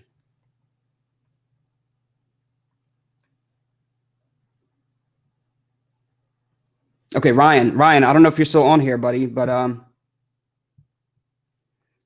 yes, you are still on here. Okay, so I'm gonna go ahead and cover, what my honest opinion, what should be in the top 10, and then what should be in the top 20, and those are really the coins that I stick to. Anything other than that, it's a gamble. It really is a gamble. That yes, they could go up high, and they could do a 100, 200% crazy parabolic move within a very short period of time, 2, 3, 4, 5 days. But when they do crash, I mean, they're going to crash hard. So, stick to what's in the top 20, excluding some of the coins. So they might knock it down to basically 15. So of course, Bitcoin, Ethereum, Bitcoin Cash, get Ripple out of there. So anything that, in my honest opinion, anything that has a market cap in the billions, I excluded out. Instantly get it out of there. Because to be honest with you, if they didn't have the market cap of, let's just say Ripple, 38 billion, NIM, almost 9 billion, even IOTA, 2.7 billion, they would not be in the top 10. Let's just say they had a market cap of 100 million, at 35 cents per coin, that would not put it in the top 10. Ripple at 20 cents would definitely not be in the top 10. NIM would not be in the top 10. So anything that has a crazy, crazy amount of circulating supply, get it out of there, because it doesn't belong, in the top 20, in my honest opinion. They don't belong there. They're only there because of a huge circulating supply. I mean, Daniel, I don't know if you're on here, but Ponzi coin, I don't know what the circulating supply is, but if they had a circulating supply of 100 billion, more than likely they would be in the top 20. And would that be something you should trade because it happens to be in the top 20? Definitely not. So anything in the billions, get rid of it. So I would get rid of Ripple. So I'm going to write these down, and then, to see what's really missing out of the top 20. So when I say Ripple, I mean XRP, really, because you're trading the token. You're not investing into Ripple. You're buying XRP, which the banks can care less about XRP. They're not utilizing it, but they are interested in the Ripple technology. So Ripple is out of there, gone. NIM, I would take out of there. IOTA, I would definitely take out of there. Now, unless they reduce the circulating supply and the price goes up and they happen to get back up in the top 20, then I would probably consider it.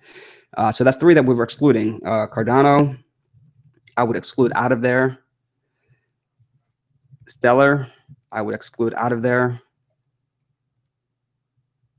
Even though as much as I hate EOS, You know, the circulating supply is not that much, but the circulating supply later on could be high because it's a year-long ICO that they're having. Bitcoin, I would exclude out of there. So that's really 1, 2, 3, 4, 5, 6 coins being excluded out of the top, well, out of the top 26, but out of the top 20, you know, we're excluding Ripple, NIM, IOTA, Cardano, Stellar. So in actuality, then you're left with, you know, 15 coins, you know, and you're basically trading or really following heavily 15 coins. Or actually, I'm sorry, I forgot to exclude BitConnect. Even though BitConnect supplies only, you know, 2 million, it is a Ponzi scam to an extent. Well, really not to an extent, it is a Ponzi scam. So, you know, who knows how long they could actually survive for, but BitConnect would definitely be excluded out of there. So that's 6 coins, you know, that are being taken out of the total top 20. So then you're really left with 14 to kind of focus your energy on, to kind of know the ins and outs, to really have, you know, the technical analysis or even the fundamental analysis on that coin embedded into your head. And if you're really, you know, heavily focused on something and continuously researching it and looking at the chart day in, day out, it's going to be embedded in your head. You're going to know that coin upside down, inside out. So to have 15 coins that you're constantly focused on, it's a great starting point. It really is. Anything else aside from that, I wouldn't focus on at all, to be honest with you. So let me I'll do something real quick.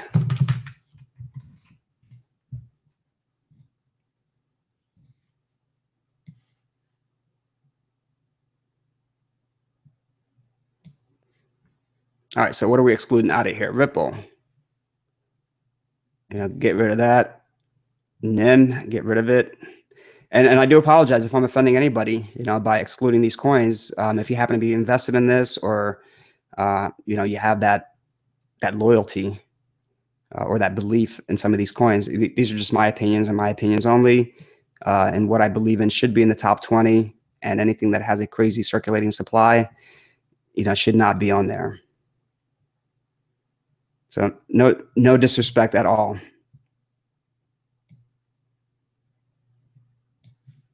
Oh yeah, Tether too. I forgot about Tether. Tether does not belong up there. So right off the bat, we just basically excluded 2, 4, 6, 7 coins. So basically you have 13 coins to kind of worry about: Bitcoin, Ethereum, or really focus on Bitcoin Cash, Litecoin, Dash, Neo, Monero, Ethereum Classic, Qtum, Omisa Go, Zcash, Lisk, EOS. Now that's 7 that's been excluded. Now let's just say hypothetically you want to take a look at and say, okay, you know what, I really want to focus on 20 coins. So considering we're excluding, you know, these 7 coins, you want to be able to add 7 more to that, right? If that is what you want to do. And that's not a bad idea. So then what we're going to do is take a look at the next 7 coins to see if they're even worthy of being put up there. So EOS for right now, yes, I would keep it on there. Waves, yes. H-shares, yes. Stratus, yes. Komodo, yes. Litecoins, no. So then we're excluding, you know, Bitcoin. Steam, yes. Ardor, yes. Algar, yes. Decreed, yes. 10x, yes. Actually, that's more than 7.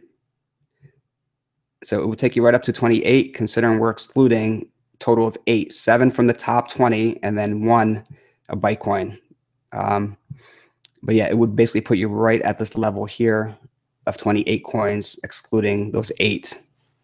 And those are really the ones I would focus on. Unfortunately, I mean, there are coins that I do like that are below that. So if there is something you don't like, you know, I would definitely add, you know, Rep to it, DCR to it, 10x, Pivx. I mean, these are solid coins that just really haven't had the momentum to get up there. So if you're looking for other set of coins to add to it, those are great coins to add to it as well too. Anything below that, I wouldn't add. Even though I do like Kyber, I wouldn't add anything else, to be honest with you. So hopefully that was helpful. And you know, I'll go ahead and do another snapshot of this, and really maybe do a top 30. You know, excluding the ones that I think really, should not belong up there based on either circulating supply or based on them really being somewhat scammy, one way or another. But yeah, so Tony, I think that was you. Ryan, I'm sorry, Ryan, that was you. So hopefully that was helpful on kind of, looking at the top 10, top 20, and then maybe moving up a couple coins into that top 20.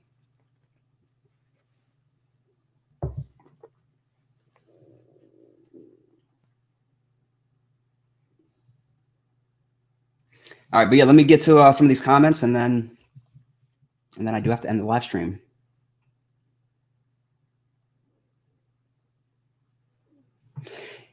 Maximus Blue. I haven't really thought about that, but that's not a bad idea. But the thing is, though, why wouldn't anybody want to take advantage, especially if they got in cheap? Be able to capitalize as much as they can off getting more Segwit 2X coins.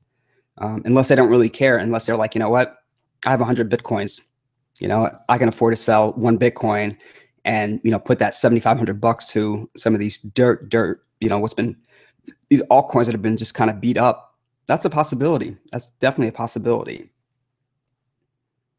But yeah, let's see. BTC hasn't broken 7,000 yet.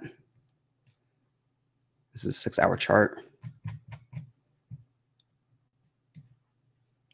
But yeah, in my honest opinion, if this Segwit 2X wasn't happening, I think we'd have even a bigger dip here. This would cause people to panic.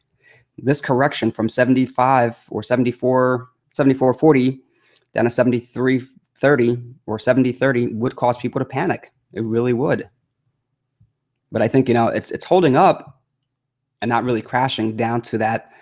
When we're looking at the 1-hour chart, where our 200-day moving average is situated, is because people are still believing it, and people are probably taking advantage of this dip and saying, what, I got some capital left over, I'm going to add to my position, because within 10 days that means I'm going to get a lot more Segwit 2X coins.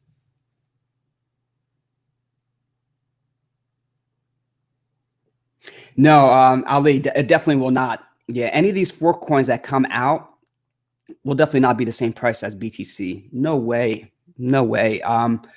I think Bitcoin Cash is probably the closest one, getting to like $1,000 or 980 bucks. Right, well, I shouldn't say close, but was the only one that got up that high, or got up pretty high. But no, I don't see any of these 4 coins really overtaking BTC. Now, there is one reason, and one reason only, I think, that Segwit 2X could overtake BTC, and it's a complete conspiracy. And it's just a way for them to really take over the Bitcoin name. And that's Coinbase wants to change the name of the 2X to BTC, possibly, if it has more support of the miners in the community, which I think is complete bullshit, to be honest with you. And for Coinbase to even come out with that statement, I think is complete BS. And that's just a complete hijack, in my honest opinion, of that Bitcoin name, of that BTC, because they know BTC is very dominant. It will continue to dominate. And I think they're just trying to really overtake that name into something that's a complete fork of the original. And that's just going to confuse people. So new people coming onto this market, let's just say hypothetically that does happen. Segwit 2X, for some apparent reason, or Segwit 2X coin, for some apparent reason, has more of the miner support, has more of the community support. And for some apparent fucking reason, I'm sorry for my language, Brian Armstrong and his cronies at Coinbase, which I hate, decide, what, we're going to make 2X BTC, and we're going to change the original BTC to B2X. New people coming onto this market are going to be completely confused. They're not going to buy B2X, which was the previous BTC. They're going to buy BTC, which was the previous B2X, if that makes sense what I just said. That's the only time that I can see B2X would make a move up to get close. I don't know if it ever get to 7,000 anytime soon, but to get close to the current price of what BTC is. If they hijack that name and call 2X BTC, then yeah, new people coming onto this market are not going to know. And I mean, imagine how many people Coinbase is onboarding. So they're going to give out I don't know, I'm going to call it a shit coin. They're going to give out a crap fourth coin and give it the name BTC and change BTC into B2X. That's just going to cause so much confusion, and that could cause the price of B2X to actually rise because people think that they're buying BTC. But yeah, let me know what you guys think about that, because yeah, when I read that, I mean, I was irritated. I was already irritated. I mean, you guys know, with the one video I did about Coinbase, and that just irritated me more about Coinbase for them to even come out with that type of statement.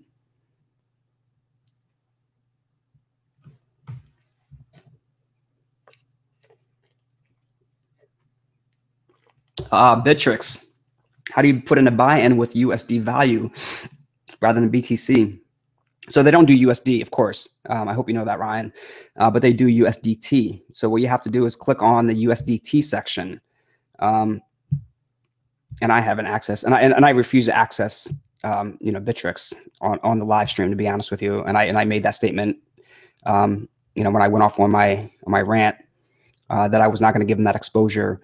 But there is a way, and I think if you click on BTC, it should allow you to actually be able to sell into USDT. And then once you sell into USDT, but there should be a tab for USDT, to my understanding.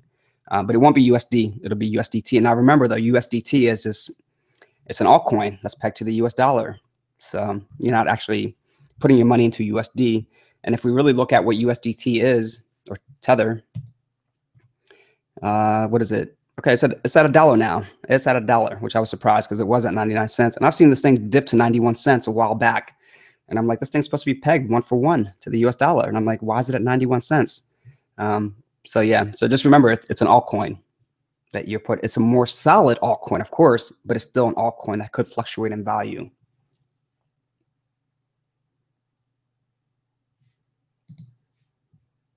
Yeah, we'll see about this this BTC and that $6,800 level. Considering depending on what time frame you're looking at, the 200-day, the 100-day are situated right at that $6,800.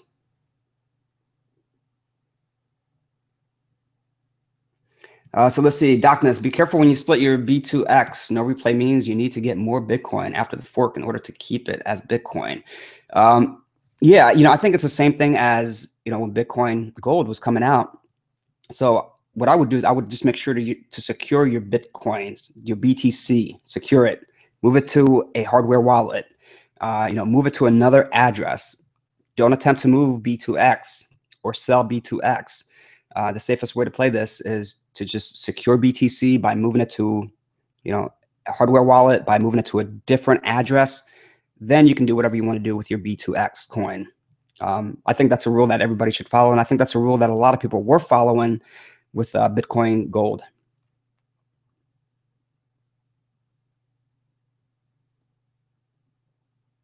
The more Bitcoin fork, the stronger BTC will become. Everyone will know that there is only one BTC. All other fork coins are just alts. Yeah, I completely agree with you in that sense.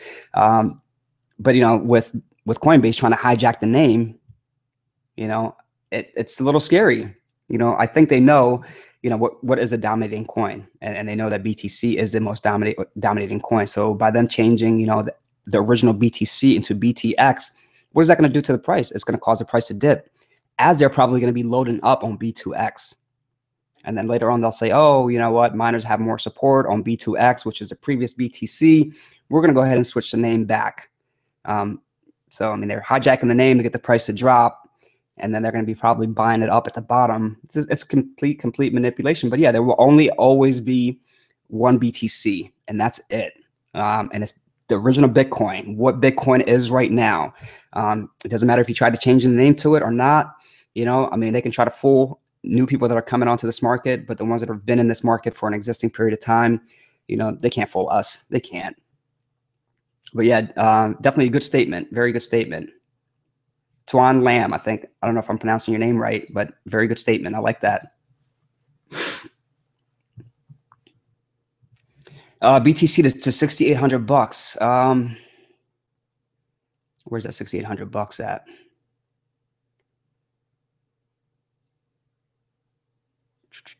Oh yeah, so yeah, 6,800 bucks is where I circled off the 200-day moving average on the 1 hour price action movement.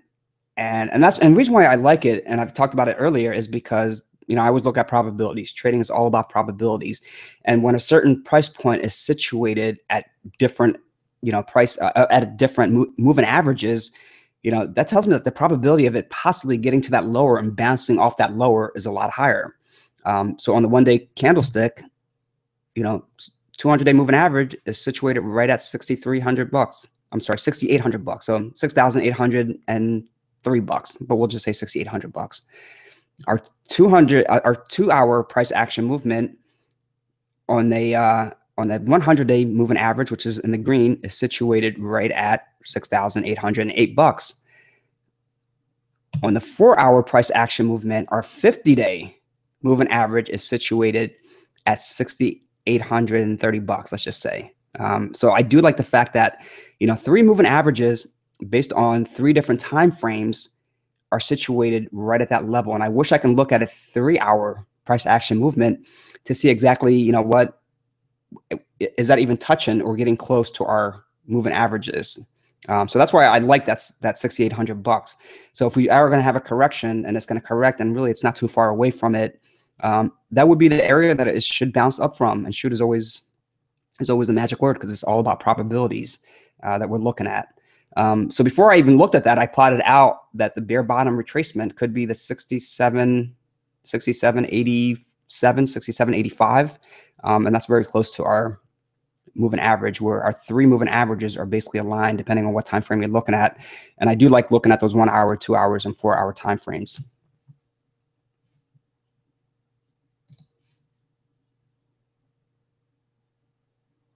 Ryan, not a problem, man. Not a problem. If I have the time, I'll definitely, help you guys out and look at whatever I can. Enrique, what is up, buddy?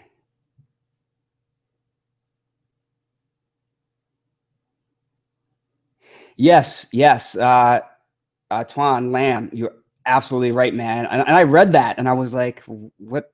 They're just completely contradicted what they said in the past. Because I still do have a Coinbase account, even though I refuse to use them. And if you watch my my rant on Coinbase and some of these exchanges, I said, you know what, I'm not going to use them. I'm not going to put them on my live stream at all. But the only way that I'm going to use them is just to get USD into my bank account. So I'm going to take coins that I have on a different BTC, LTC, or F that I have on a different exchange, move it to Coinbase, sell it instantly, take that cash, move it to my bank account. That's the only time I'm going to use them. But so I get these updates, and just like anybody else that has a Coinbase account or GDAX account, they get the updates. But yeah, I read that and I was like, oh, okay. And then I saw another statement. I was like, whoa, that's not what they said a while back. I'm like, they just completely contradicted and completely flipped what they were saying. And to be honest with you, it's a ploy. It is a ploy to hijack that BTC name, that Bitcoin name. There isn't really any other dominating name in the cryptocurrency market aside from Bitcoin. Everybody knows Bitcoin. Everybody. And for them to try to hijack that name, it's unethical, it's unacceptable, it's complete manipulation. It really is. And shame on Brian Armstrong, shame on him. And I don't know, I might end up doing another rant on Coinbase if they end up taking that move. And I think a lot of people on Reddit, were upset and saying, you know what, you just lost a customer. You not only lost me, but you lost a lot of other people. And I can see them losing a lot of customers, but they're onboarding so many new customers as it is. And, they can care less. They really can care less about the existing customers that they do have, the loyal customers. And I was a loyal customer to them. Coinbase was really the first account I set up in 2014. And I was very loyal to them until I decided that, I want to trade other things. I'm sick of trading Bitcoin, Ethereum, and really that's all you could trade on GDAX at that time. Because I didn't want to pay the fees. I like to be able to set a limit order and not have to pay any commission at all. But yeah, I got tired of those 2 coins and I started venturing out and looking at other things. But I was still loyal to Coinbase. If you watch some of my first live streams, it was only GDAX that I was using. Yeah, they definitely made a U-turn, completely U-turn, and that's why I think a lot of people are turning against them. It's because of this U-turn that they're making. Going from saying one thing to saying another thing. And they, to be honest with you, and I hate to continuously talk about this, but they've done that in the past, with not supporting Bitcoin Cash, telling people, if you have Bitcoin Cash, get your money out of our account. Do not have it on Coinbase. Do not have it on GDAX because we will not give you Bitcoin cash. That's exactly what they said. And then what happened? A complete flip. Complete flip. So I'm sure there were a lot of people that sold their Bitcoins, for USD because they knew, well, why would I keep it on here if I'm not going to be able to take advantage of Bitcoin Cash? And I'm sure a lot of people took it out of that account. But then they completely switched it and said, oh, okay, you know what? We're going to honor it because the community seems to be upset with us. We're going to go ahead and give you your Bitcoin Cash, but we're not going to give you your Bitcoin Cash until January 1st, 2018. So they completely done a flip on that. They've completely did a flip on, when, my honest opinion, when they manipulated the price of ETH and that flash crash, getting it to drop to 10 cents, saying, whoa, those are legit trades. Our systems work properly. We're not going to do anything about it. Those trades were placed, and that was it. Until a class action lawsuit kind of lingered in the air. And then they did a complete flip and said, oh, okay, you know what? We're going to give you back your money. So, I mean, it's not the first time that they've done a complete U-turn on a statement that they made. So, I mean, I lost all respect for them. They lost the credibility. They lost the respect. They say one thing and then they come out and do another thing, or, kind of you do a U-turn and do something else. So I don't really believe any statements that's coming out of Coinbase at all, because in a couple of days, a couple of weeks, they could easily flip that statement and turn it into something else. Yeah, exactly. Yeah, that New York agreement. So that had something to do with it. That definitely had something to do with it. And these exchanges should not be part of any agreement at all. They should not, because then there's more in it for them. There's a conflict of interest there. There definitely is.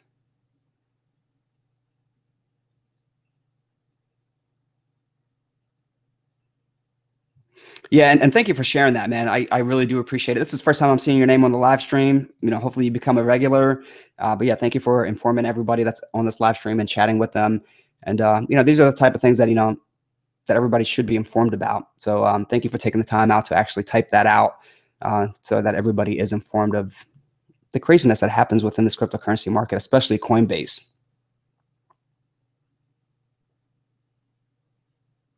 Talking about Bitcoin Cash, Roger Ver's pumping them like crazy, taking advantage of this fork. Yeah, I mean, he's a smart guy. He is. And, do you blame him for pumping Bitcoin Cash? I mean, if he believes in something and he believes in it, he's going to continuously talk about it. And, yeah, I mean, is he pumping it? Definitely. Is it wrong? No, definitely not. I mean, if he's passionate about Bitcoin Cash and that's what he believes in, there's nothing wrong with what he's doing. But yeah, the move could have something to do with it. So is he going to dump Bitcoin Cash so that he can actually acquire more Bitcoins and then end up getting more 2x, Segwit 2x coins, B2X coins? And then he's going to end up, dumping those and, buying Bitcoin Cash back on the dip. But yeah, Bitcoin Cash has been on a tear, has really been on a tear. And I mean, I bought it at $200 and I sold it at 300. I was like, ooh, 50% profit. This is sweet. And it dropped to 260. I never bought it back. And then it runs up to like $980. But yeah, even the current price action move that we've had on Bitcoin Cash. And I'm going to take a look at this real quick. And then I do got to get off this live stream. My throat's killing me right now with all this talking. But yeah, it has really been impressive. And really, it's the three coins that have been somewhat impressive: Bitcoin Cash, Bitcoin Gold, and of course, Bitcoin. Those have been very impressive in the last couple of days in the sense of the price action move. But yeah, you're right. I mean, anything, can be manipulated. If anybody has the right type of influence, they could easily manipulate it. And Roger Ver's got a lot of followers, And I don't know if my internet connection it's not working properly.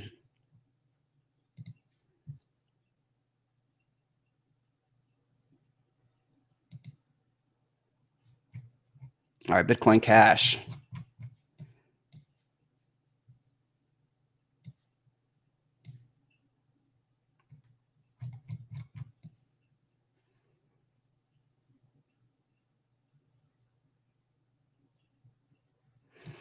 So this is on Bittrex. I want to get out of Bittrex.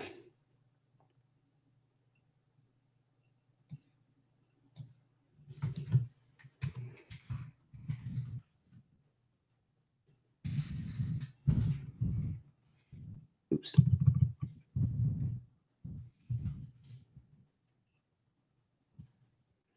All right, right, so we'll take a look at Bitcoin Cash on Bitfinex.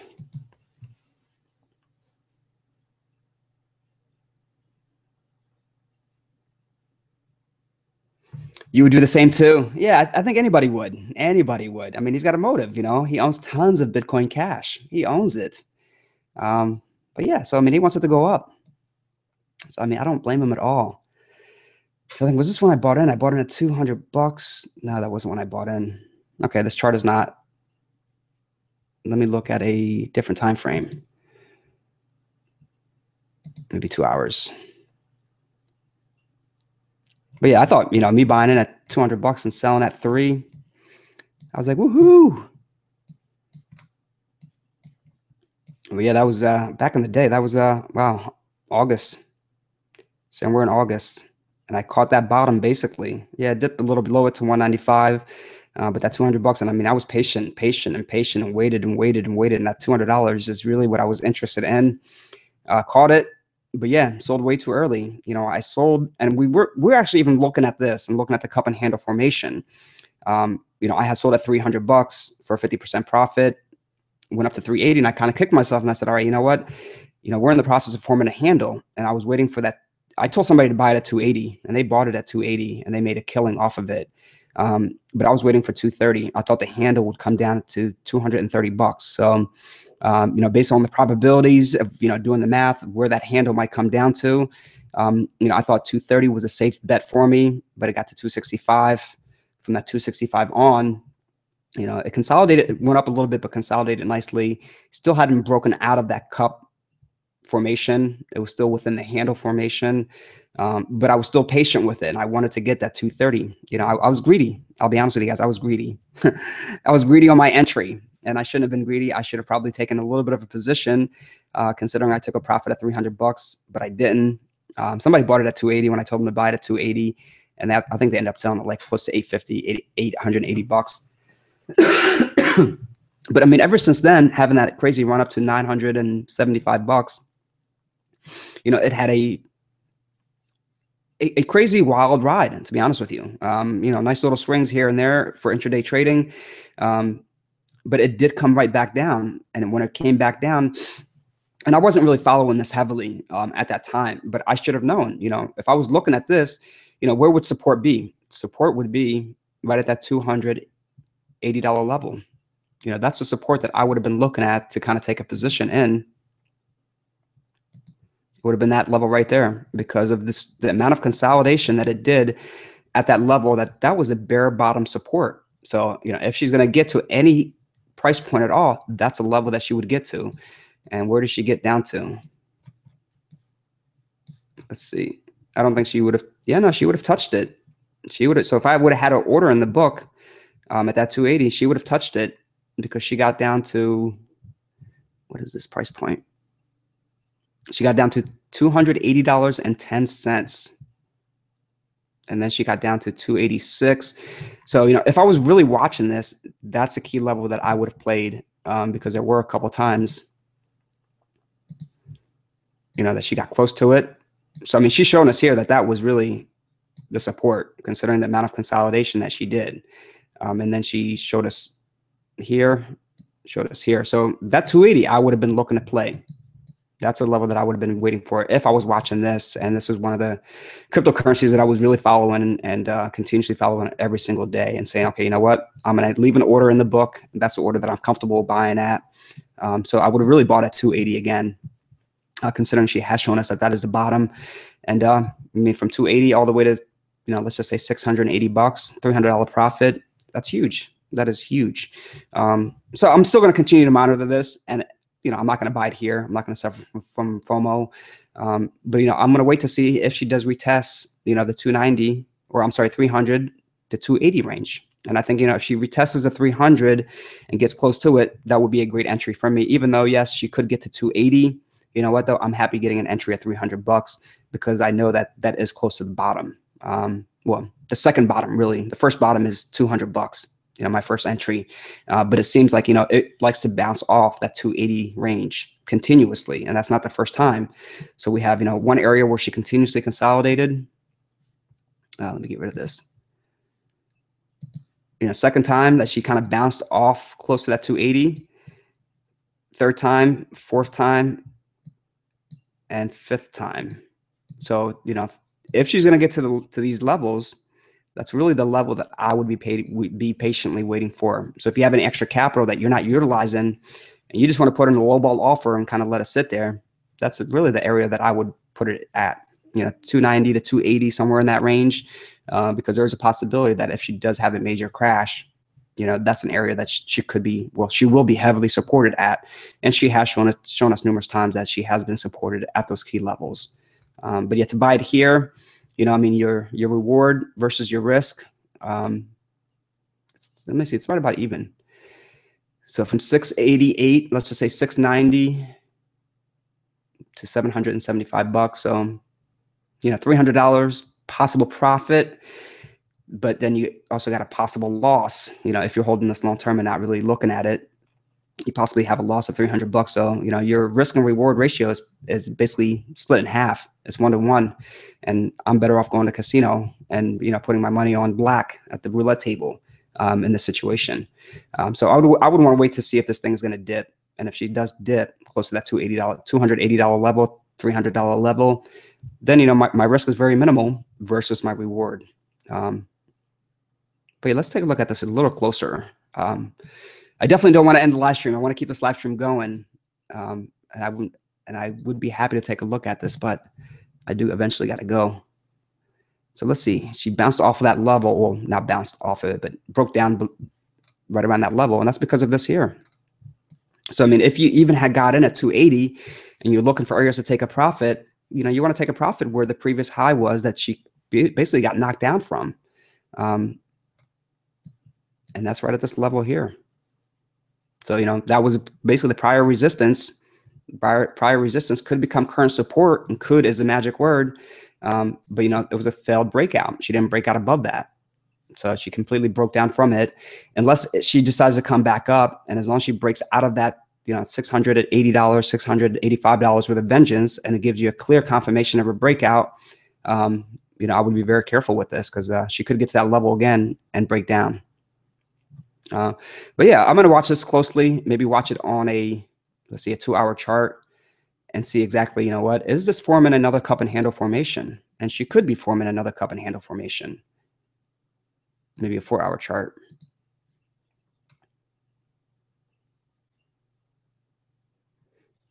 So if this thing, all right, so let's go ahead and take a look at this a little better, and I'll tell you my probabilities. And these are only my probabilities and my probabilities only. You just always got to remember that I'm not a licensed financial advisor. So, I just talk about based on what I see, not based on, an entry that you guys should be getting into. But let's just say hypothetically, this is pretty good cup formation. And I would want to be looking, okay, you know what? I'm looking for an entry. Where could there possibly be a retracement from? So let's just say hypothetically, the bottom on this was 300 bucks. The top was, just to make the math easy, the top was 700. So we got a difference of basically 400 bucks. I would be looking for that 50% retracement. So that 50% retracement would bring it right down to 500 bucks. So I would look to see if this handle is going to touch. And sometimes they do. The probabilities of them touching that level are very good. And they did it in the past when I said to somebody that, this handle is going to come down to 280 bucks. 280 would be a great entry point. She got down to 265. So I would be looking to see if she's going to retest this little peak here. And if she tests that little peak, that would give us somewhere in the range of a 50% retracement from its high. And that would form a nice handle formation. So really, considering this has not broke out above the $688.33, this is still a formation of a handle. Now, this price action movement here can get as high as $688.32. It can get that high. As long as it doesn't break out above that 33 cents, $688.33, it's still a formation of a handle. It can consolidate sideways under that $688.33. So as long as she stays within 688.32 and doesn't get above it, it's still a formation of a handle, and she could retest this $486 level. So 500 would be, somewhere in the 50% retracement, but I would be looking to see if she's going to retouch this previous high here. And if she does, then that's a great entry. And if she breaks through it, where could she break through it to? Our 100-day moving day average is set to $442. That could be really the bottom of the handle formation from the cup and handle. So if that's the case, that's not a bad area for it to get down to. But I mean, she could easily, get up there, kind of break down, get back, try to retest it. As long as she doesn't break out above that 688.33, she could easily get to this level here and then have a nice break. Those are just the probabilities. Not in this exact formation here. As we can see, there is another cup and handle formation that I put here. And she could do another cup and handle formation before she actually has a crazy breakout. But I would be looking at this and really paying attention to see, has this thing broke out above the 688.33, or is it still below it? And as long as it's still below it, it can still come down to that 50% retracement from 300 to 700. So hopefully that was helpful. But yeah, let me answer just a question or two, and then I got to end it. But Crypto Watch doesn't seem like it wants to load, and hopefully the live stream is still going. And I just didn't jib a jab about nothing.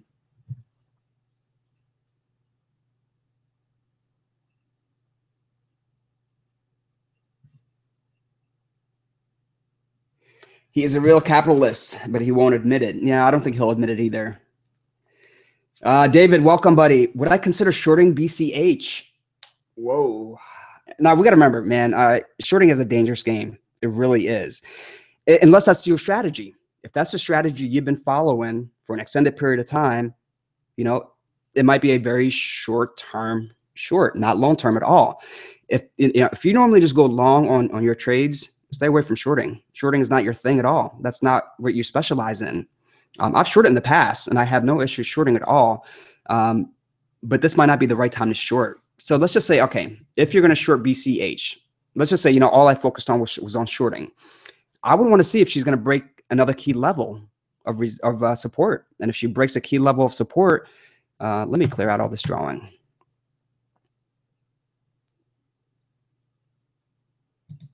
All right. So if she breaks a key level of support, then you know what, that one might not be a bad opportunity to short. But right now, it's hard to say. Just because I think that the handle could possibly come down to the $450, $480 range, or what is it? Yeah, $485 range doesn't mean that, oh, you know what, I'm going to short it, because Jonas just said basically that it could come down to that level. These are only probabilities that I look at. Excuse me. But I would look to see, what, if she's going to break, let's see, like 575. So 575, if she doesn't maintain that level and she breaks through it, it might not be a bad shorting opportunity. Excuse me. And I mean, when you're shorting something, you don't want to hold it overnight. Never go to bed with a short position whatsoever. When you're shorting something, it's, you're going to be in and out of that trade, because it could definitely bounce and turn against you. But I would look to see, what, if she breaks through, what is this? I'm sorry, for $587. So $587 is a level that I would be looking to see if she's going to break through it or maintain it. If she can't maintain it, it's a great shorting opportunity. And then, your cover price where you would be looking to cover would be like somewhere in the range of 535, 540-ish. That would be an area to cover. So your risk reward is not going to be there shorting this cryptocurrency market. Now we got to remember, this cryptocurrency market is nothing like, the stock market at all. So let's see, your cover price would be somewhere in the range of, let's just say 550. Or so if she breaks through that, it might not be a bad shorting opportunity, and then you'd cover at 550. But one area that I would be, where the risk and reward is there, or the reward is there versus the risk, if you're shorting this thing, would be to see it if it has a failed breakout above this key level of $720. If she can't break out above $720, that's a great opportunity to short. That is where really the money is going to be. And like I said, if there is no confirmed breakout, if she breaks out of that line, out of that resistance with a vengeance, stay away from shorting because she just broke out of it with a vengeance. There's a lot of support at that key level. You know, there were traders that were willing to buy it at that $718, $720 level. But if she gets through it and starts to break down, and she starts to break down heavily, there is no support. That's an opportunity to short. But then you got to be ready to cover. You got to be ready to cover at that 588, and then really finally cover everything at 550. You know, and just be out of that position at 550. But you just got to remember, shorting is a dangerous game. But yeah, I would wait to see if she's going to break through, you know, key levels of resistance. If she breaks through it, don't short. If she can't break through it, if there's a failed breakout above that 720, that might be an opportunity to short. I don't short, man. I've shorted twice. One was at like a $30 loss. The other one was like a $200 gain. And shorting is just stressful. It really is. I would rather go long and fall asleep overnight and wake up in the morning, you know, and not have to deal with, man, I just got liquidated, you know. And you have to be on margin. You have to have access to margin in order to short. They won't allow you to short without margin. But yeah, so David, at this current price point, probably not. You know, if I was to really look at my risk and reward, no, definitely not. At 720 and she has a failed breakout, absolutely. You know, if I wasn't to shorting, I would definitely short then. Crypto Cutter, what's up, buddy? What is up? Watching the cup and handle to the point you just mentioned on BCH. I think it's going to rocket before and through the fork. So you'll be watching. So you think it's gonna get up above that 7? Well, we'll see. I mean, if she gets up above 720, then we got a confirmed breakout. We got a confirmation of a nice breakout. And I mean, who knows? I mean, you know, she could easily, you know, get up to the 880 level, you know, if she does break out above that 720. And it all depends on how traders are handling it. And if anybody is shorting this thing at 720 and they instantly short it without really waiting for some sort of confirmation, and there's a lot of newbies, you know, that they think, well, you know what, I can make a lot more money off shorting than I can off going long. And they're right, they can to an extent. But if they don't pay attention to the level of it breaking out or having a confirmed breakout or breakdown, then they're going to lose their pants. So let's just say hypothetically, somebody decides, you know what, I'm going to go ahead and put in a short order at 720 without even really having a confirmation of a breakout or a breakdown. They just put that order in, and you can put that limit order in to short at that level. And it breaks out above that level, and they're not in front of their computer watching it, starts to break out, they're instantly going to be liquidated. Or if they're watching it, they don't have any capital to add to it to basically raise their cost average. They have to cover. They really have to cover, or their capital is just going to dwindle. So that's just really adding fuel to the fire to the upside. So they have to buy in on top of the people that are already buying in and going long. And that's when you get these massive, massive parabolic moves to the upside, because you got shorts that are covering, you got longs that are buying. And when shorts cover, you know, they're buying in. They have to buy back in to return the coins back to where they borrowed them from. So that's a lot of times when we see these crazy parabolic moves, is because shorts are covering at the same time as longs are buying, because longs, there's a lot of traders that will wait for a confirmation of a breakout. Once it gives them that confirmation of a breakout, they buy in right away, you know, because they know that that's a confirmed breakout, and they're going to see a nice sizable profit. And then shorts are like, man, I'm losing my pants. This thing broke out. It didn't break down. I got to cover. So they're buying in as well too. So anytime you see it like a parabolic move, just keep in mind that, you know, there's shorts that are buying back in to cover their short position. And then you got longs that are buying back, longs that are buying in to take advantage of the price increase. But yeah, we'll see if this thing rockets. You know, it's only probabilities, guys. That's all they are. Nobody's going to be 100% correct. Nobody can tell you 100% what it's going to do. It's only probabilities that we all look at and say, okay, you know what? I've seen this happen before in the past, and the probabilities of this, you know, have been better, you know. But sometimes, you know, your probabilities could be completely wrong, where you've seen something do one thing in the past, and you know, it would do it like maybe 80% of the time, 70% of the time. And, you know, the one time they decide to get into that trade, it doesn't do it at all. But it's not 100%. It never is 100%. It never will be 100%. But yeah, you know, anytime, you know, something goes parabolic, and I mean, this is a nice little parabolic move here, you know, wait for a retracement. It's going to retrace. It's going to pull back. It's going to consolidate. And once it consolidates, then, you know, okay, you know what? It's found a happy bottom. Yes, she didn't come crashing back down, but she is consolidating at a very healthy level. You know, I'm going to go ahead and get a little bit of a position in here. And that's what somebody would have done here. If they were watching this thing And, they didn't FOMO and buy, when this thing went up to $523 just about, they might've waited and said, you know what, I'm going to wait for a healthy level. $430, $32 would have been a healthy level for them to buy in. Because remember, we're looking at a 4-hour price action movement. So on a shorter price action movement, we have a long consolidation here that would have happened. So they would have said, you know what, this has been consolidating for X amount of time. I'm going to buy it here because there are buyers or there are traders that are supporting this thing at this level. And then they would have taken advantage of this nice little push up to the upside. Well, not really little. From $435 all the way to $690 is not little. It's a very significant profit.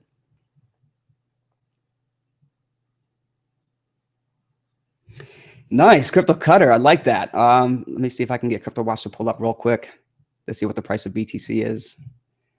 7,700. So you cashed out at 7,400. It's down to, it was down to close to 7,000, 7,100 now. Yeah, that's not bad. You got out close to the top. I mean, the top was, 7,590. I think that's what it was on GDAX. But yeah, that's excellent, man. And now you're waiting for the dip. So you got the profit, you got the capital to buy back in more, than you previously had. So hopefully, it gets to that $6,800 level that I looked at. I hope it gets to that level for you. And, sometimes you just got to be patient, but sometimes it will never hit that 6,800. And, this 7,000, $50 that it hit could be the bare bottom. But I mean, nobody knows. No one knows. But, if I was to get in this, it would be that $6,800. That's where I would get in. But yeah, dude, congrats, man. High five for, not getting greedy and not being like, you know what, I'm just going to hold this thing because I'm going to take advantage of the 2X. You had a plan of execution. You had a game plan, and you took the profit of $7,400 and you're waiting for a pullback to buy back and more. That's awesome.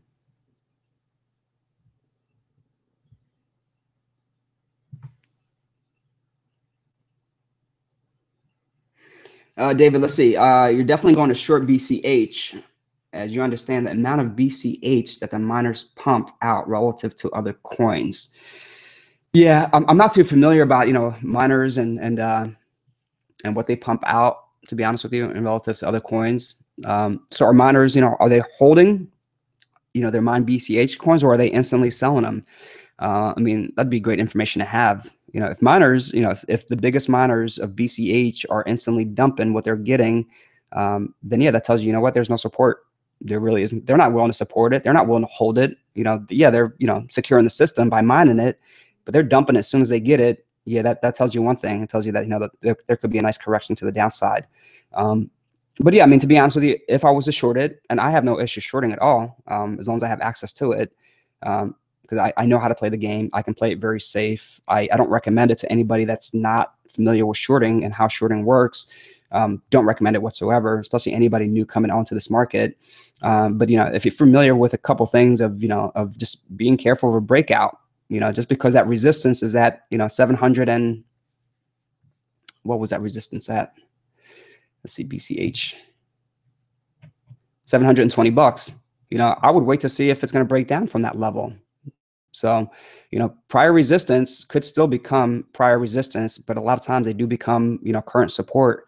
So if she has a confirmed breakout above that 718 and she decides to pull back, she could hold that 718, and that's a lot of times what they do. They will hold the prior resistance and they make that a current support as long as she has a confirmed breakout. And I mean, she's got to break out of that with a vengeance. So if she breaks out of 720, she's got to easily, get up to like close to $800 before pulling back down. And if she gets up to $800, that's a confirmed breakout of $80, and if she does pull back down, she's only going to pull back down to 720, 718 before consolidating and moving back up. So, shorting it, when there is a confirmed breakout is the most dangerous things that anybody can ever do. And you will lose your money, because just because you don't cover doesn't mean the exchange is not going to liquidate you. They have at their discretion to liquidate you at any time they want. It doesn't have to get to the call price. Just remember that. If they wanted to, they could liquidate you, when it gets up $10 over your buy-in price, if they wanted to. They are in complete control of your short position. So yeah, definitely. I mean, if you're going to short it, wait for a breakdown. Wait for it to get to that key level of resistance and break down from it. Then you know, okay, you know what? People are selling. There's nobody that's willing to support it at that 720. People are selling because they know that that's a strong resistance. You know what? I'm going to go ahead and short it because it failed to break out. There's more selling that's intensifying. More likely, it's going to end up downtrending from there. But yeah, just be careful shorting. That's all I can tell you. That's all I can tell you. You're just looking to get a good short position. Yeah, like I said, I mean, wait for that 720. And if that 720 doesn't hold, that's a level that I personally would look at. But aside from that, I really can't tell you when to short it. Let's see, there's a good chance it might come back down to the trend line, then back up. So I don't know if you're talking about the trend line that I put out. But yeah, I mean, anything's a possibility. You know, I'm actually waiting. You know, I like to look for certain, you know, certain trends, certain probabilities, certain formations, you know, and there's a couple of different formations that you can kind of keep your eyes on. You're not going to be able to catch all of them because it's hard to look at every single cryptocurrency and try to find a certain pattern, you know, whether it's an inverted head and shoulder, which can have a nice little upside move, or if it's just a head and shoulder, which can definitely tell you that there's going to be a downtrend.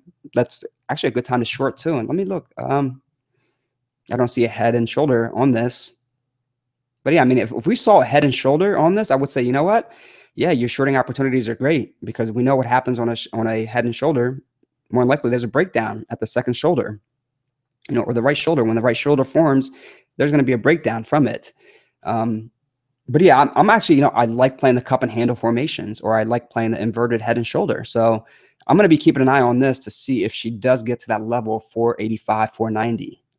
Because that's really the kind of the retracement that I'm looking for. You know, that's a 50% retracement. Now she could get to that 61.8 Fibonacci retracement. That's a possibility. And if she does get to that, you know, 61.8, then, you know, she could really pull back down to this $435 level. So anywhere from that 480 to 435, you know, would be, as long as she consolidates within that range, that would be a great entry because, you know, all right, you know what? This has formed a nice handle. The handle has retraced a significant amount. I'm going to go ahead and buy in here because the possibility and having a nice, you know, move to the upside are very probable.